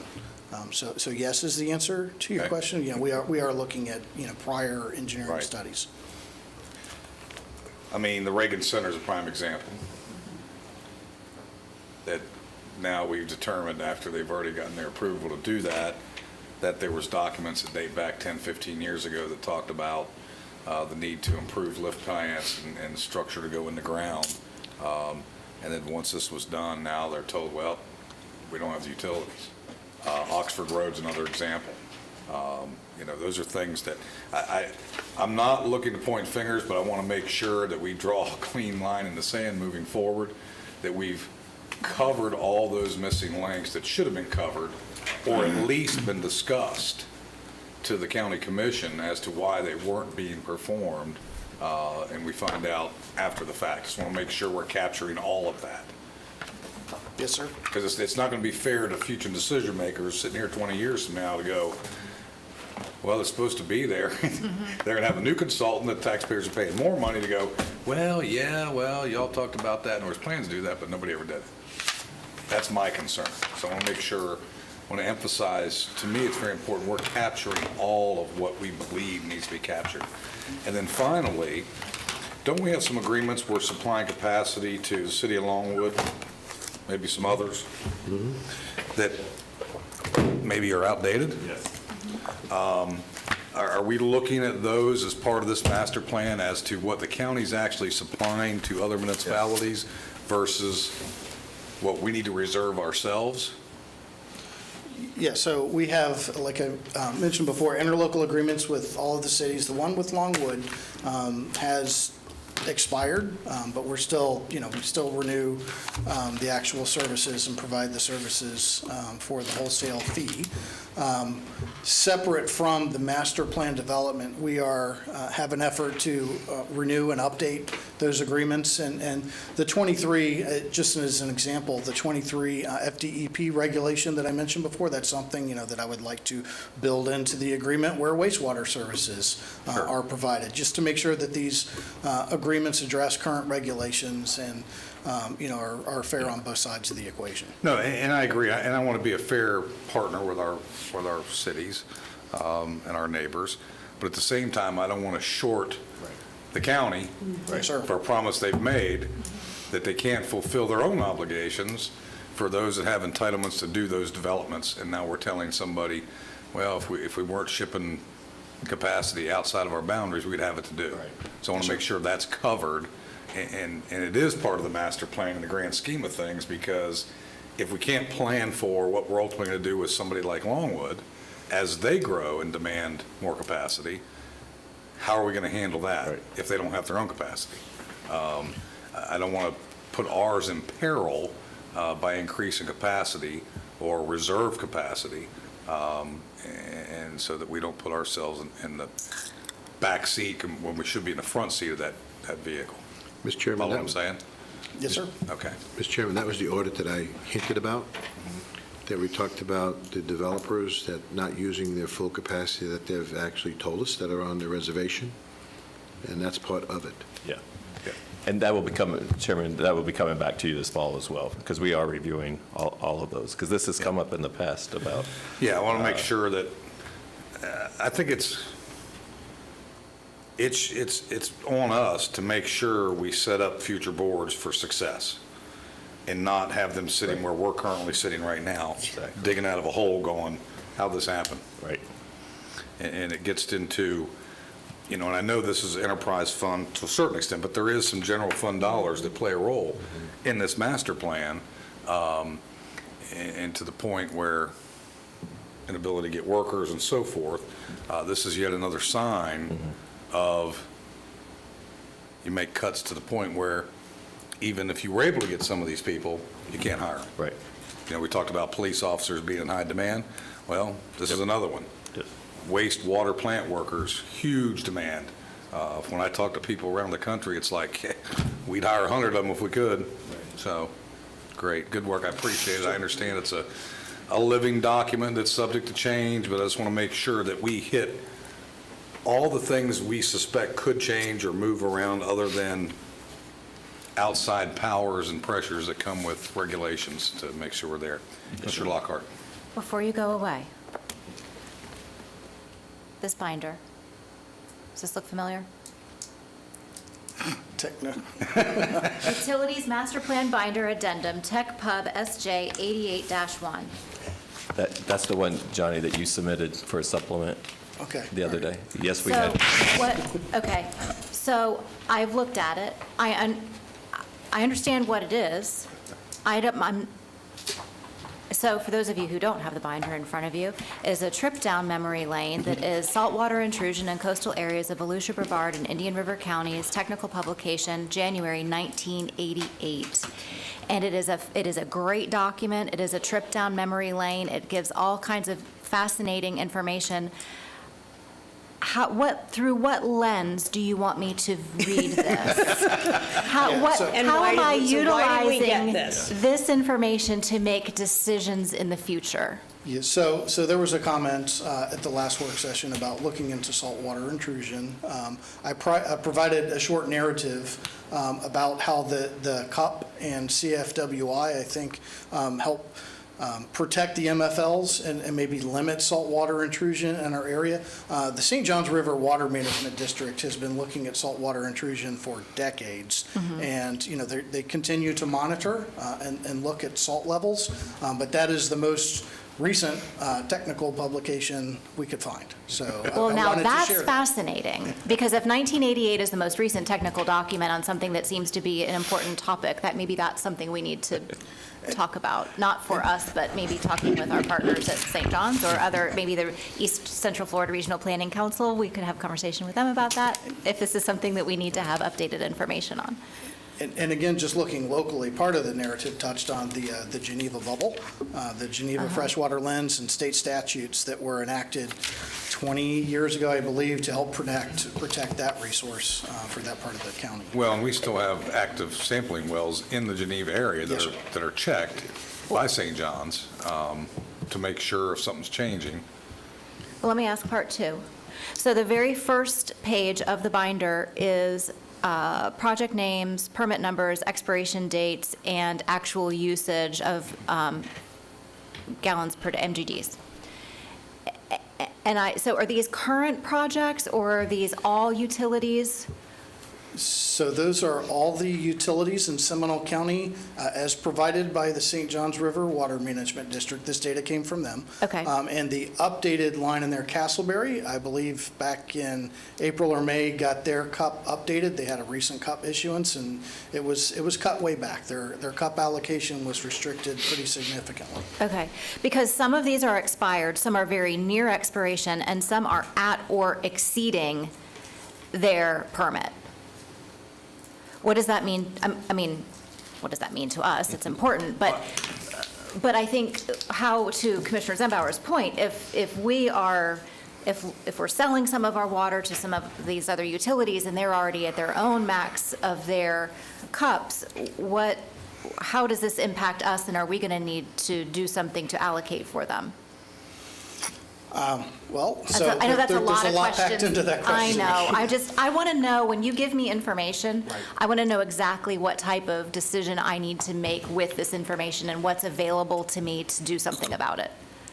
Or is it just, wow, this is really crappy now? I think what the commissioner's asking, and I saw the same thing, was got all this information. Why do I have it, and what should I be paying attention to? What was your expectation, me? So I that took an understanding. entirely different view of it. I'm just going to own this. I suspected that we got all this information because one of us asked a question that is really your job, and I said, when they need me to review this, I will be glad to review it. So there's the different styles of our board. Governing, managing. And that is correct. And I will tell you, as you know, I'm trying to manage. I want to make sure that I know that am I supposed to govern with this information? Understood. What am I going to do with it? Okay. I took a leap of faith. And we will, and what, if, Chairman, if you will, so it's, you know how important this master plan is to this county, and how many different versions the county's been through the master plan. So I have told staff, Mr. Edwards, Mr. Swenson's involved in this too, is that, and that's why you all have these binders. Every presentation that we give to you, every question that is asked, the follow-up, everything that we want to make sure that you, every question that you ask, no matter if it's one or two or three of you, we're going to provide all of the information to all the commissioners. So we'll do a better job to say that this, if this is the one that, you know, came from another one of your colleagues, and that we will, you know, update you as appropriate with that. So here's the surprise you might come to understand about all that. Everything that's in that booklet and all the answers and all the information, one or more of us are still going to have questions that the answer is in that book. I don't think that's a surprise, Chairman. Mr. DeLar. Not a surprise. Thank you, Mr. Chairman. One of the reasons why we have that book is because during our work sessions, I was talking to these two fine gentlemen about the salt intrusion issue on the eastern part of the county, which has to do with Oviedo, Geneva, and Chiliota. The city of Oviedo did a study of saltwater intrusion back in 1998. Boyle Engineering was the one that did it. It took them 2 years to do that study. They to put monitoring wells across the entire city to do it. That's when the city established a new water field off of Chapman Road outside the city limits to the west side of the city. And I was looking for more information to see if the salt intrusion has migrated to the west as they predicted back then. That's what I was looking for. Okay. So is that in the binder? Not the Oviedo part. I'll coordinate with Oviedo to see if they have Oviedo should updated know the answer to information that that. I can bring. That was the reason why I Yes, asked sir. that question Okay. a couple of meetings ago, because I was trying to understand how the salt intrusion, because of the Geneva bubble, Yes, sir. it was threatened back then, and it's still being threatened, but the salt intrusion is moving inland. Well, we just had a presentation by the Water Management District last year on the Geneva bubble. I asked them to come give a presentation on the saltwater, and everything we heard from them was that all the wells were checking just fine. There was no issues or concerns. I just wanted to see if there was any additional data that was out there, and that's what we did. I asked that question during one of our work sessions. Understood. Great. Anything else? I'm feeling rather vindicated. Nothing else. Thank you all. Thank you very much. Very much. Anybody here from the public that wants to make a statement on this? No, sir. We'll try to make it. I believe this. Well, Nancy, I'll let you have it, just as, this is a special favor. Try to make it quick, though. Yeah, I will. Nancy Harmon, 752 Pioneer Way, Geneva, Florida. So as I'm listening to this, I'm really happy to hear it, believe it or not. I'm happy to hear it because water is so important to us. And I've been concerned about our facilities for a long time because working for the DOD, we have this problem. So seeing it, knowing it, going, oh my God, again, it's a good problem to have because at least you know where you're going to go, right? So having said that, there are people in Geneva that I don't know if they're on the bubble, but they are getting saltwater intrusion. Oh, A lot. So it is happening. Because of where our wells are located that they're testing, which are really close on the top of the bubble, I think you're not seeing it. I'm not seeing it in my water. But I did have a dream the other night that I had rust on my new shower tile, and it was bad. And I'm like, oh God, I got to call Jesse from the well I use. So really the concern that I have, and I haven't heard it here, is that the EPA, the federal EPA is reducing their budget by 50%. And in the presentation that I heard the other day, they're saying, well, the states are going to have to take care of that problem. We're not going to manage. I don't know how much of this we might depend on the state of Florida to help us with money. I don't know about grants or things like that. But being we're talking about taxes and we're talking about where we're going to go, if the federal budget is doing away with 50% of their jobs, that means who's going to do the inspection, who's going to do the paperwork. That means everything that we're doing here to ensure our quality of water, it's our now job. So when you're talking about employees, it may be very important to look for people who are regulatory and who can separate within in your water department the Nazis, if you want to call them that. They're going to come and look at everybody and go, what are you doing to make sure our water's right? You know, your overseers. Just a thought, because as more and more cuts come, we as a state, we as a city, we as a county, whatever, we're going to see the need for the money. And the expense is going to be Yes. assumed locally. So I just didn't know if, I didn't hear anything about here where we're getting anything from the state, but I do know we ask a lot often for grants. So I'm just putting it out there. Thank you very much. Thank you. All right, very good. We will, anything else, Mr. County Manager? No, sir. All right, we will move on to district reports. Commissioner Herr. Had the pleasure, and I think there were some others of you that attended the Seminole County Chamber's State of Our Schools luncheon, and the results of the school district continue to be outstanding. So congratulations to Seminole County Public Schools for their good results and for a good event. It was a packed house. On the 7th of August, I attended Good Morning Seminole, and Guy hit it out of the park, as he always does. I don't know if he's still in here. On the panel discussion, holding it all together for our hoteliers and us in terms of not overcommitting us with regard to the Tourism Investment District. Good news from CFX, their bonding rate was improved to AA3 from A1 with a stable outlook. This is the highest their bonding rate has been in the 62-year history of the organization. So congratulations to the CFX team on outstanding work. The pleasure of attending the Rescue Outreach Mission fundraising dinner the other night, put on by Talk of the Town. The event that evening raised $15,000, but there is a month's worth of funding that goes in. We don't know that total yet, so very successful. And by the way, really fun. It was a really fun event. And I'll give a shout out to the IT department for launching the Know Before training. And if you haven't done it, and that includes 5 of us on this board, because we are just as susceptible to phishing exercises as anybody else.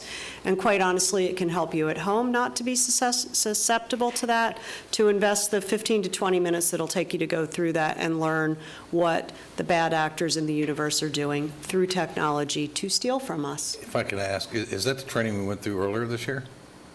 I don't know if it was earlier this year, but they are all different. So if they're launching it again, it is slightly different than what you've seen before, because the bad actors keep changing their behaviors. So worth the 15 minutes. It's the annual requirement. Oh, it's the update? This is the required one, yeah. I did require one earlier, but if it's a new one, I need to do that. Yep. That's it. Great. All right, the next one up is going to be Commissioner Delary. No report at this time. Thank you. Very good. Commissioner Constantine. In addition to going to a number of the events that Commissioner Herr indicated, also the Career Source that a number of us went to had one for the celebration of the Seminole County Public Schools Sector Academy, talking about, teaching them about local government and, of course, the services that we provide. And I thought that that was a really successful program. I want to congratulate our fire department for having the Boys and Girls Back to School Bash at East Altamont Springs, the Boys and Girls Club. There was well over 100 kids there, and backpacks galore, and just a lot of fun that was had by all. Very, very hot day, though.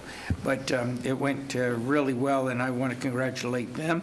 I want to congratulate both Christian as well as Alan Harris for their presentations at Cowno. Very well received. Alan also talked about emergency preparedness and getting them involved, as well as Christian, and I think that he's already received a lot of requests for meetings, have you not, Christian, from that meeting with some of the other cities. As Commissioner Herr indicated, at the Good Morning Seminar, Guy, you did a great job, but so did Robert Agusa and Jacob Siegel, showing the partnership that we have with all of those folks together. Upcoming things, I think tomorrow the PBA is talking about our airport. On the 14th in Daytona, I will be as one of the 6 Board of Directors meeting for the Florida Trust in their annual meeting, and looking forward to that. Sad note that it's something that I think I need to bring forward. A very good friend of mine who I served with in both the House and the Senate, and he went on with a continued distinguished career as president of Florida State University. My good friend John Thrasher. We sat next to each other for 6 years in the House, and we became very close. And August 19th in Tallahassee at Florida State University, they will have a celebration of life for him. So just wanted to bring that up. I wish I could go, quite frankly, but it's right in the middle of the day, and there's so many other, it's going to be difficult, but I will be communicating with the family on that. On the 19th also, the Central Florida Zoo will be having their annual meeting, and on the 21st in Seminole County at the Lake Mary Event Center, I will be speaking on the state of real estate for the Orlando Real Estate Board. I do have one appointment, and that would be, and I want to congratulate Communications again. That's just a remarkable, and distinguished award that they received. Congratulations to them. I do have one appointment for the Parks and Preservation for a 2-year term starting January 1st of this year through December 31st, 2026, and that is Mr. Mark Smith. Second. Motion second. Any further discussion? All in favor? Aye. Opposed, like sign? Hearing none, carries unanimous. Thank you. Last thing I just wanted to talk about is something that I think is near and dear to us, because we have become, we took the very bold stand in protecting our citizens as well as protecting our wildlife when we did the bear cans and the education and the urban bear ordinance. And tomorrow, the FWC is going to more than likely put in a bear hunt. Quite frankly, I've been hunting before. This is nothing against hunting, except for the fact that, they're and the last time they did this in 2015, in 2 days, there were 300 bears that were killed. They're saying that for 23 days, they're only going to allow 187. I don't know how they're going to do that, but they're saying only 187. But the interesting part is, even though a fourth of the entire bear population of the state of Florida is in Seminole County and surrounding, they are only suggesting that 18 be taken. And that is primarily because of what we have done and how successful we have in being able to maintain the population and ensuring that they would, not be going into what used to be their territory, now our territory, in northwest and west across from I-4. I just wanted you all to know that I don't think that that there should be a bear hunt in Seminole County.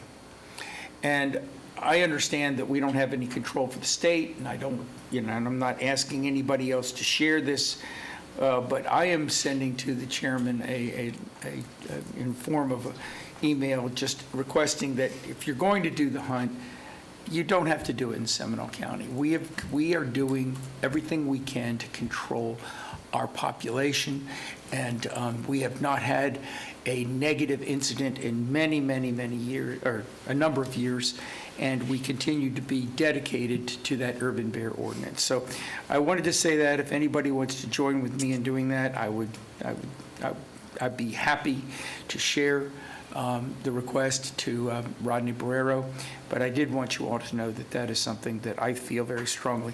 Not stopping the hunt, I'm not trying to, I don't think we can, but stopping the hunt in Seminole County, where we have shown that we have been leaders and we are doing the right thing. And that's it. Good. All right, Commissioner Lockhart.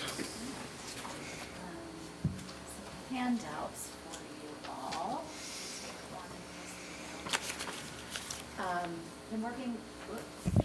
I've been working with the county attorney's office and animal services on a situation that's been going on in my district for quite some time. What you have in front of you is a list of citations for one address in my district that's for a variety of things, animals being at large, odors, barking, you name it, over 30 citations since 2023. And the neighbors are getting very upset, understandably, that the infractions continue to happen, and while this individual is continued to be fined, and Animal Services doing everything that they are supposed to do, they are going out there, they are citing, they are doing the work, and citizens are filing affidavits when Animal Services cannot be present. The behavior continues. So each of these citations have been appealed by this person to county court. And when they go to the court and the court tells them that they must pay the citation, it is in a completely different category of citation. You know, it's now the court telling them they must pay this. It's not just the Seminole County Animal Services officer writing them a citation. So the highlighted citations that are on this list remain unpaid after having been court ordered to pay the citation. We have a provision in our code that allows us, it's section 20.137, that allows the Board of County Commissioners to request that the court order issue an order to show cause for anyone who has failed to pay the civil penalties that the court has actually told them they need to pay. This is the last line, really, that our board has already in our code to allow us to try to hold a citizen accountable. Citizens have continued to ask me, well, what's the point? You know, they keep getting citations, they keep not paying them. This is just going on forever. You know, what's the board going to do? Well, this is the one thing that we do have in our code that we would be able to do, is ask the court to have this individual show up in person to explain why they have not been paying these citations. And so I am asking the board, at the county attorney's, not direction, but at their advice and talking about how our code is written, that the board would have to give direction to the county attorney to file this in the courts for this particular resident. Is that a motion? It could be a motion. I want to make sure that there are any questions that you definitely have the opportunity to ask. I've got a lot of questions. So I'll make it. I don't disagree. Yeah, I would like. Something needs to happen. Yes. But, my questions for the county attorney are, should we really be looking at the entire ordinance perhaps, moving forward, to put more compliance teeth within the ordinance? Number two, you go to the courts, we decide to do that. Okay, you get a judgment, you get a demand, whatever, you still can't collect it. Then what?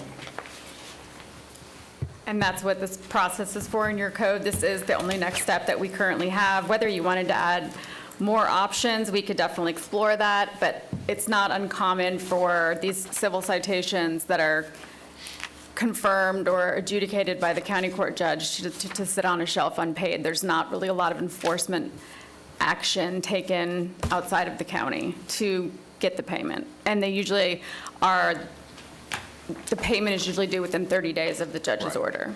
It's not only not get the payment, but actually get compliance of the nuisance it was originally called in for. Correct. Cited for. Because, Just do it over and over yeah, and over with this again. That's what we example, got it's here. the same sort of violations. I mean, I understand what the commissioner's concern is, and I share that with the residents. And so I would be looking to the county attorney for advice on maybe look at the ordinance, come back to us, say this is what we could do to prevent this from happening. I mean, we could turn up the heat, one more notch. I mean, I'm okay with that with the commissioner, but I don't know that it gets, when I see this kind of track record, I'm not so certain us going to court with the judge is going to change any of this. Well, just for clarification, they've already been to court. The court has already ordered them to pay. The Right. process is for the county as the citation giver to ask the court for a show cause hearing to bring the person back in before them to say they still have not been paid. So they're accountable to the court. Right, understood. But the court's not going out and arresting them. They're not going out and taking the Court offensive doesn't animal. do that. No. Can I, question? Put a lien on it? I think we've skipped in the process that's being described. The court doesn't collect money. Who collects the money? The clerk. The clerk. That's it. So what efforts are being made on our part to collect fines? And is this based on the ordinance and the judge's order to pay a fine isn't strong enough for us to collect and enforce our fines? And how many others are out there that aren't paid? This is just one example. So that's a whole bigger discussion that needs to be had, that I can assure you that the court is not collecting fines. The clerk is collecting the fines. And so maybe we need some visibility into that. I'll do whatever you want to be supported on this. I guess the piece that I'm saying the same thing you did, Chairman. Why are all of these dismissed? Well, when they were appealed to the county court, for whatever reason, the judge either consolidated the fine, I think, just by way of example, this is, let's say the citations equaled $3,000, the judge said, you owe $500 and I'll dismiss the rest of them. And then they all get marked as, Right. okay, that does make sense. Okay. Because several citations are brought at the same time, depending on the timing when they're issued. Mr. Chairman, this is an issue where if a district commissioner feels that they need to be taken to the next step, we should be supporting that district commissioner. Yeah, There's no question about that. There's a bigger issue at hand. I understand here, that, though, but with the first issue is, I'll support Commissioner Lockhart in agreeing that we get the county attorney to go a show cause hearing, but at the same time, I would like us to have some agreement that we should be looking much deeper. Agreed. This goes back to the whole earlier of, Right. we have an obligation for those decision makers in the future to set standard. Yeah. They don't have to revisit this. Well, and I'm not convinced, at the point that you go back to say show cause, isn't the question going to be, what have the collection efforts been? Right. I'm just asking the question. I don't know the answer to that question. And I think the clerk's office would have to be the one that answers that. So I'll let the county attorney decide how much she wants to share about this current situation. This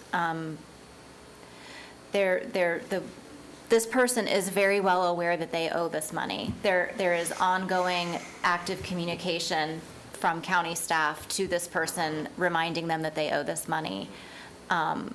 Going through this process is the only thing that we have currently in our code until and unless we decide to modify it, to take them back before the judge. They could be held in contempt. Because there is nothing else that any one of us would be able to say to constituents right now that we could do other than this step. So I feel that it's the right thing for us to do those things that are within our power, and then beyond that, we can decide what we might want to do next.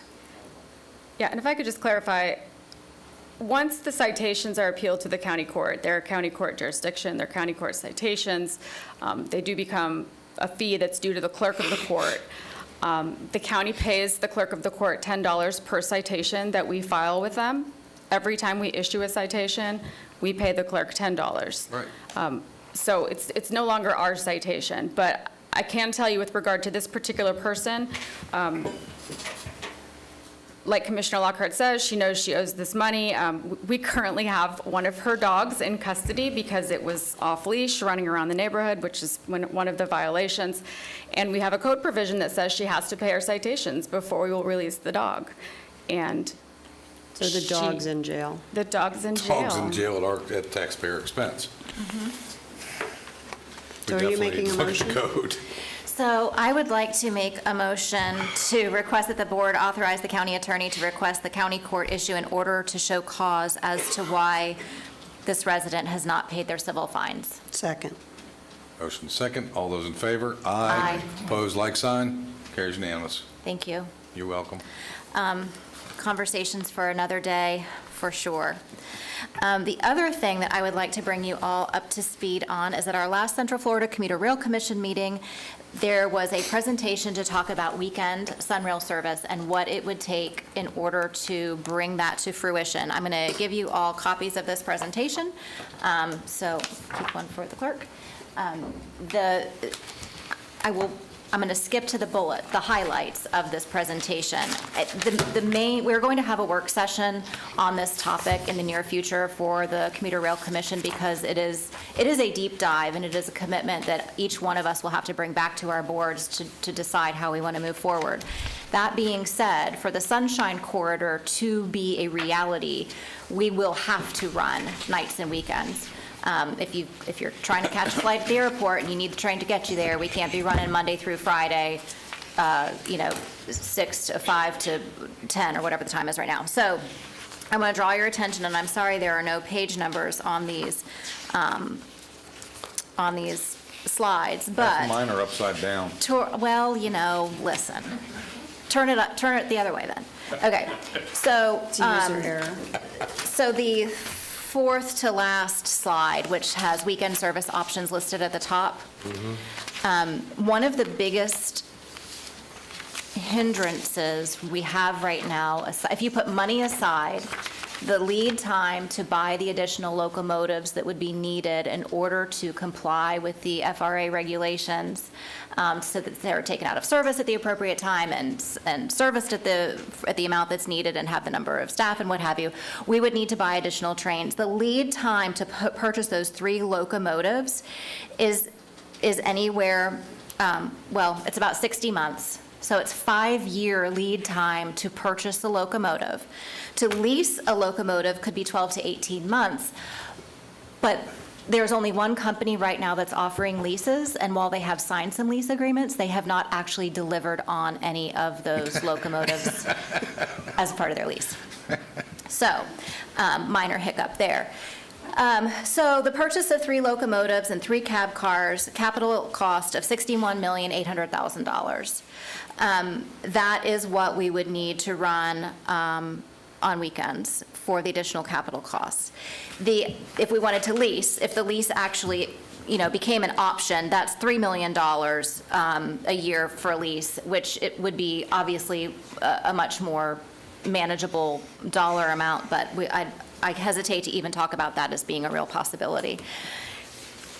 So that's capital. When you talk about the actual operating expenses, the annual cost for 40 trains, Saturday and Sunday, would be, I'm just going to say about 29 million. It changes if you lease or purchase, but let's just say for the sake of the argument, let's say an even 30 mil, right? It was definitely a shock to the system for every one of us there. I think all of us had a little lump in the throat. But the reality is we would be splitting that.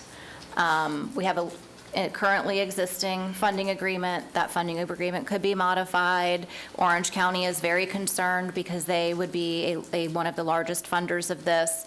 But when you look at 26 million spread across, or 29 million spread across 5 funding partners annually, my personal opinion is that the benefit to the community to be able to run this system nights and weekends to the airport, to the attractions, to the iDrive area is actually nominal when you consider what we spend paving roads. And the cost to run roads in this community is far more than that. So there's a lot to discuss. There are a lot of different options on the table. We have, FDOT has some irons in the fire talking about to other providers. There are apparently a couple of commuter rail systems that have gone under in another part of the country, and they're putting up their locomotives kind of like on eBay. And so, I hate to be, I don't know that we would be the first ones to be able to bid, but the reality is with a 60-month, 5-year lead time, if we're thinking that the Sunshine Corridor could be operating in the next 5 to 7 years, we need to start thinking about buying trains now. So I don't want to sound the alarm, but at the same time, I want you to know that this is what we're talking about in order to make this operation work. So full disclosure, no surprises. Those are the numbers right now. Questions? I have a statement. Does it include four-letter words? No, I would never do that. When we first originally bought the train sets, the locomotives were particularly, we paid attention to the type of manufacture of the locomotives we purchased because they could be revamped Yes. a number of times, if not indefinitely. The new locomotives cannot. So just be Okay. aware of that. Interesting. That was not brought as a part of this discussion, I but understand that, but I just want to make sure that's you, good to know. because we don't have an opportunity to talk this freely outside of these meetings. No, we don't. We don't, for sure. I can just tell you, I'm no fan of spending another penny on Sunrail at this point. I'm still a little sore after the original agreement we got, but that's something we weren't part of making the decision on. But I'm open-minded enough to have a financial discussion on what it really looks like for a return of investment. You know, it concerns me that you have the private entity Brightline, who's now been identified that, I guess, their credit has been downgraded because of some financial issues. And if the private sector can't make a go of it, and I thought that was a pretty good deal, I don't know that the public sector is where we need to be doing it. But I'm happy to look at the numbers, have further discussion, but my first come to mind is I'd like some money back, but I know that's not going to happen. So we could have, when you get further information, maybe have our representatives just do a work session or something. Does that make sense? Yeah, I mean, certainly we can do a work session. I would like to schedule that after the Commuter Rail Commission has had their work session so that we can kind of see where our partners are as well. I don't know that all of the partners go back to their boards to have this kind of conversation or bring this information back to their colleagues. So there may be a little disparity there when they come to the table. I will say, while philosophically I understand completely that the cost for Sunrail was laid in our lap and basically we were told you by FDOT, by the state, we talk about unfunded mandates, we were told you will pay this portion of operating for Sunrail, or we will take it out of your work program. So we really they were going to get their pound of flesh one way or the other. So we are paying them because we now are paying them.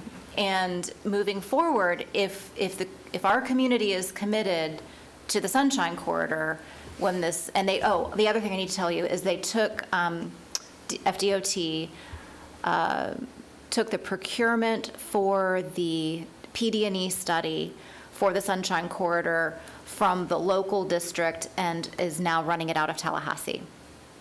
So they made a pivot. The FDOT made a... So .5's not running it? Correct. It's being done out of Tallahassee. They made an operational decision. They felt like it was a large enough procurement and something of statewide concern that it made more sense for them to bring it up to I call it the mothership, but whatever they call their... Well, did you see what else they did, which I sort of feel bad about because we had such discussion about when we were supposed to take over Sunrail. We were having that spirited debate with FDOT was we kept pointing out 3 counties to the south with Tri-Rail was fully funded through the legislature, and guess what happened? Now they're defunding Tri-Rail. It's going to fall back on the counties. Yeah, that's been interesting to watch. So clearly DOT does not want to be in the train operating, running business. Well, it might tell us a whole lot right there. Yeah, well, we've got decisions to make. Right. Yes, Commissioner Herr. Oh, I'm not chairing the meeting. I'm actually raising my hand here. So. Oh, go ahead. So I haven't weighed in on this. Late in the day. I will tell you where I'm stuck on all of it. I think at the point that they put in a ticketing system that actually is cash positive to the system, my ears are wide open. So that has changed. The ticketing system has changed. It is not costing more now to buy a ticket Buy a than ticket the value of than the Than what it ticket? costs to make it. Yeah. So is there actually a revenue stream that makes sense Oh, no. from, okay, well. That's a So we're different one step answer. in, we're one step in, and so Yeah, I mean, there's never going to be a revenue stream that makes sense with mass transit. I understand that, and I'm going to understand that when we talk about our microtransit program. But is it as high as it can go? Oh, no, I don't think it is. I think there are things that we can do. Within the rules of grants and all of that good stuff. I do not want to repeat what Lynx did with Agreed. holding fares flat for however many years they did. It's just not a good idea. Yeah, agreed. I think so we're in this weird transition time where you have FDOT still putting together the budget, right? They know the historical expenses, and we're coming in, and our CFO teams and our finance teams, and they're looking at this and they're trying to figure out in the DOT world of budgeting how this is going to translate to the locals and what they've spent. And so they're telling us what they think we need to allocate for budgeting. And we haven't had enough experience yet to actually be the ones running the numbers to know if those numbers are actuals or budget, or it's this weird time. And I will also say, Volusia County and Seminole County look at public taxpayer spending a little differently than some of our other partners. I'm trying to say that very nicely. And so where we might try to rein things in and be a little more judicious, there seems to be more of a laissez-faire attitude toward budgeting on some of the other partners. So when you're in a partnership like that, where you're not all on the same page and coming from the same mindset, it does make it a little more tedious to get to consensus. But at the point that we're wanting to expand to Saturday hours, there is an opportunity there to create a dynamic that shifts that. Yep. That's my point. I don't disagree. It's gonna be an interesting deal moving forward. I just want to make sure you all are always kept in the loop, and I'm not there for me. I'm there for you, for our citizens. So, if there is anything else on that, I got one more topic. Okay. Really? So I had a call from a citizen who had, two citizens who had a lot of fireworks in their residential neighborhood, bottle rockets actually, that came through their pool screens. And and so holes in the pool screens, fire, a huge, also fire started in the backyard, a hole in the grass, what have you. Completely understand that fireworks are legal according to state statute on 4th of July and New Year's Eve and New Year's Day. But they're asking what can be done to keep people from shooting bottle rockets into my pool screen and onto my property and damaging my property. And so the sheriff's office, I guess, was not able to really help them with that situation because fireworks are illegal on those days. So in talking with the county attorney's office, there is a provision, and Orange County has recently adopted some language that would help law enforcement to look at situations where there are actual projectiles in the air that are going into other people's properties. I don't want to spend a whole lot of time talking about this if there's no interest in asking the county attorney's office to look at it further or distribute this information. I just wanted to bring it to your attention that Orange County has found a way to address it, and and listen, I'm all about the 4th of July. Shot off a few fireworks myself, but this is getting out of control, and I don't think this is the only situation where this has happened. So anyway, throwing that out there because I told the resident that I would bring it to the board and ask for your approval to have it be looked at further. I am completely supportive of looking at this further, and I would tell you that I believe that our ordinance does say, right, I think there are days when it's legal and there's days when it's not, and I will tell you in my neighborhood, 4th of July is a week long. Right. New Year's Eve is a week long. There's other holidays in the middle of the year, I don't even know what they are, where big parties happen and fireworks go off. And these fireworks are city-level fireworks. Like, sometimes we sit out in the yard and watch them, and other times we sit in the house with a fire extinguisher. I think we got to get a handle on this. I don't have a problem looking at it. I would like to know if we can figure out from Orange County what success they've had in doing whatever they're doing, number Yep. one.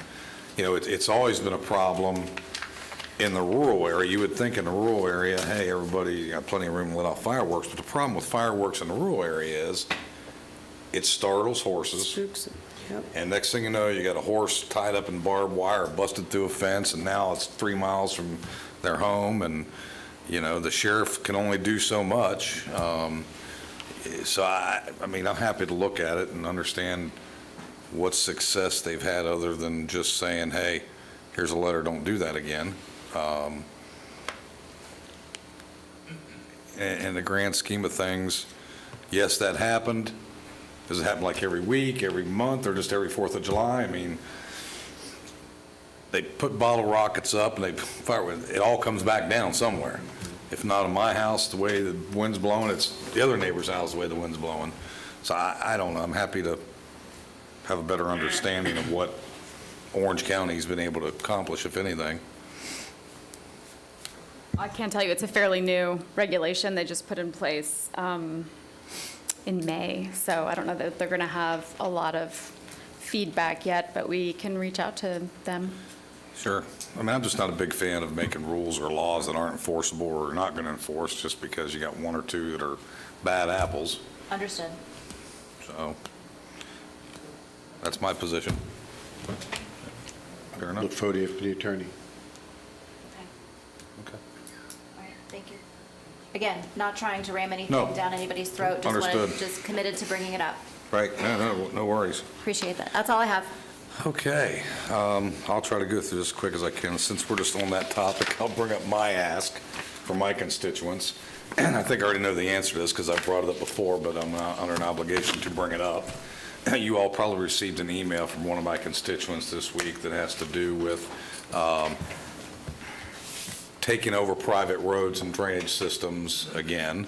The admin code says very clearly that the county has no responsibility to maintain the private roads or the private culverts, driveway culverts, or anything else that's on a private property, and that we would get involved and do something if they wanted to start an MSBU, and the entire community agreed to do it, and bring it up to county standards, then and only then would the county take it over. And of course, that's cost prohibitive for most people to bring a private road up to county standards. So my question is, do you all have any problem re-looking at the admin code to consider whether we want to take over private roads again or not? And drainage systems?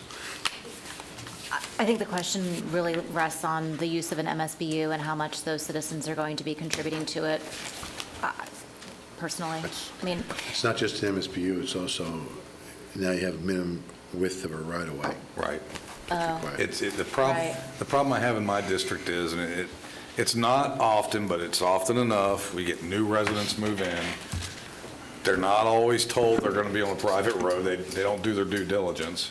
Or they do their due diligence, and now they want everybody else to pay for the problem that they've purchased into. There's other ordinances throughout the state and other counties, and I think we've actually done it with our admin code.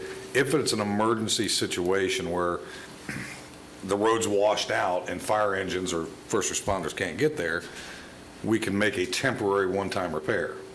But what is continuing to be asked for in my district is for the county to pretty much take over the maintenance of the road and the drainage, which none of is at county standards, and most of all of which have deed descriptions on them that say, this is a private road, you're buying here, et cetera, although it could have been 4 owners ago. So I'm asking the question, just to ask the question if it's something we want to go down that road, because if we do, I'm going to have a lot of people that want the county to take over the roads but it's going to be cost prohibitive for them to get it to county standards, so it's MSBU. So I'm asking the question because I said I would ask the question. Yes. So do we have any precedent in this county of doing this anywhere else? She asked with trepidation. Not that I'm aware of. I'm not aware of where, what I am aware of, we've had numerous people, property owners, inquire about an MSBU.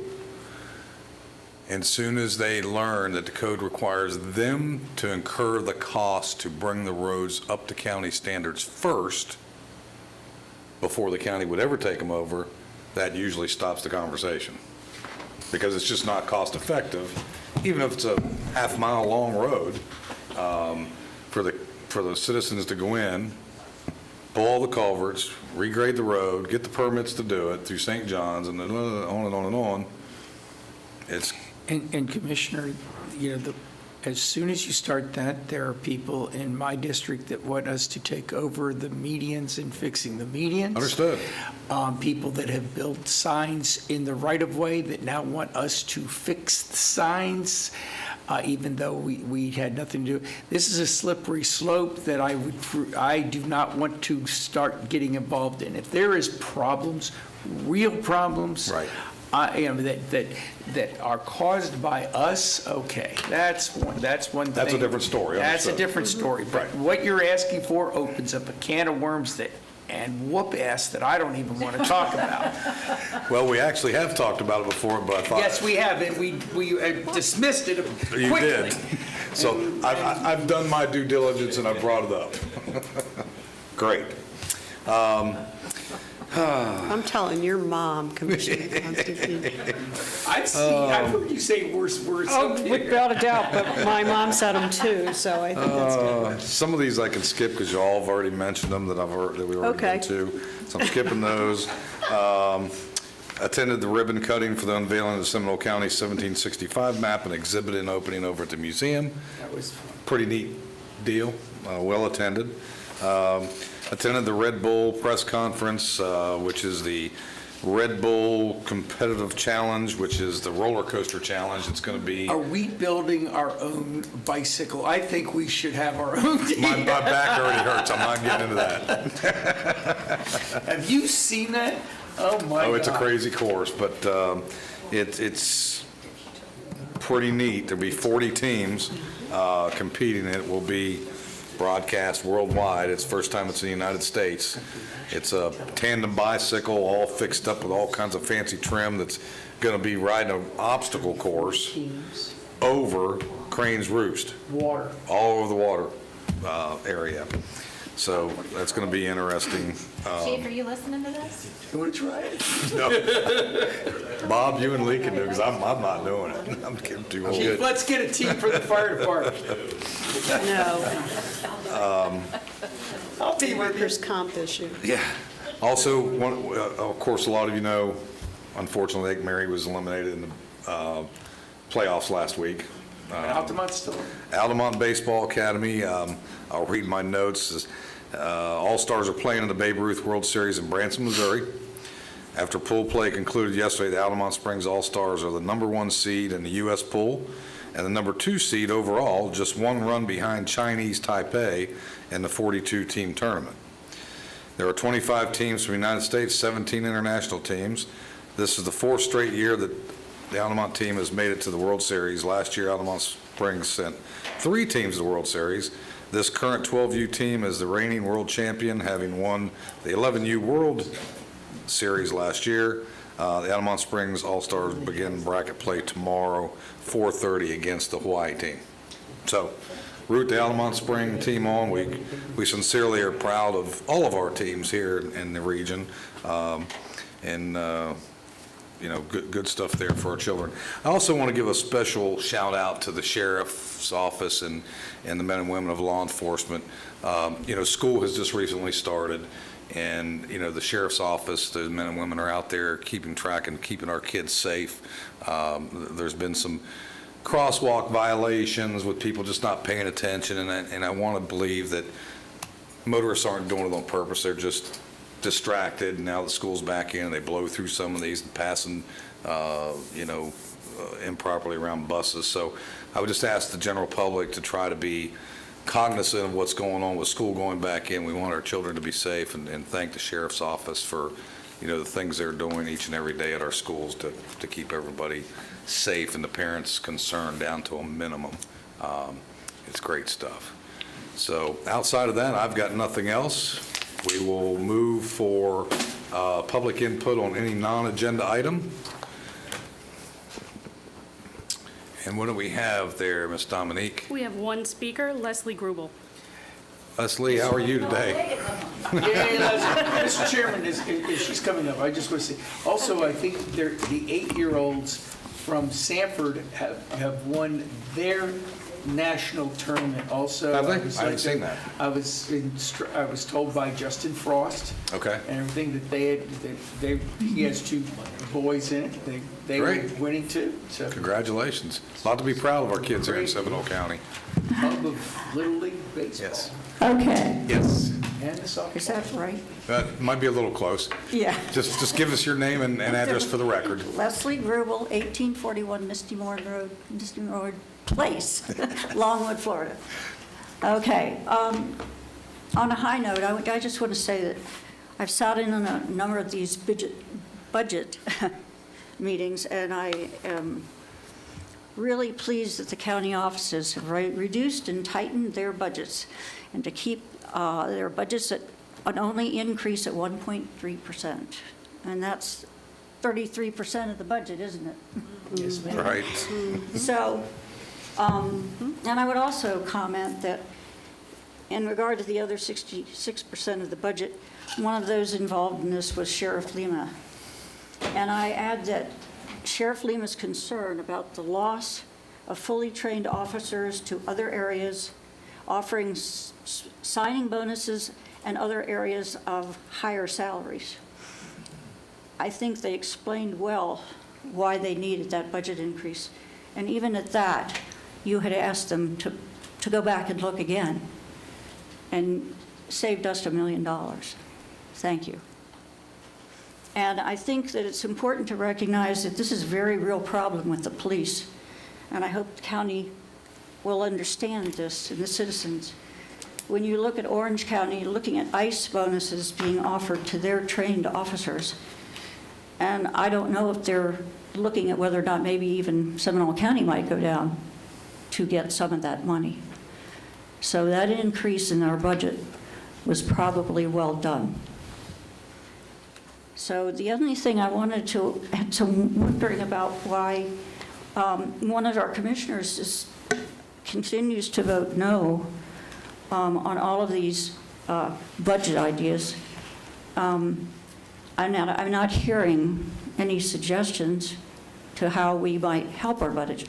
So I wonder why, and it kind of leads a little disconcertion with what the budget is.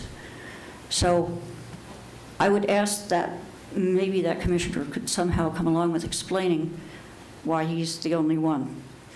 And then I offer an action item for the lobbyists that were here earlier today, that they look at the state's unfunded mandates. This is ridiculous. I have heard one of the representatives actually brag that their budget reserve has gone up to $15.1 billion, while in the meantime, we in this county are struggling with millage increases, gas tax increases, and our utility increases. Not that I'm saying they are not necessary.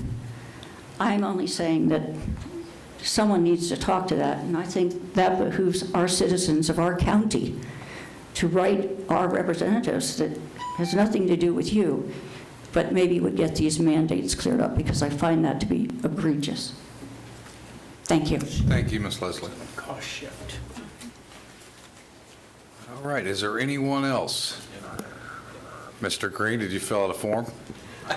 You're not speaking. Come on up. You know I'm messing with you. I can take him. Him. She's kicking me. I can't take you, but I can take Kicking him. me in the knees. Welcome, Mr. Green. Good evening, everyone. It's been a long day. Yes. Let me first say, my name is Emery Green Jr. I'm the Executive Director of the Midway Coalition. On this day, it is exactly 6 years, 11 months, and 1 day since I stood at this podium on September the 11th, 2018. The board looked a lot different at that time. We were in a different place.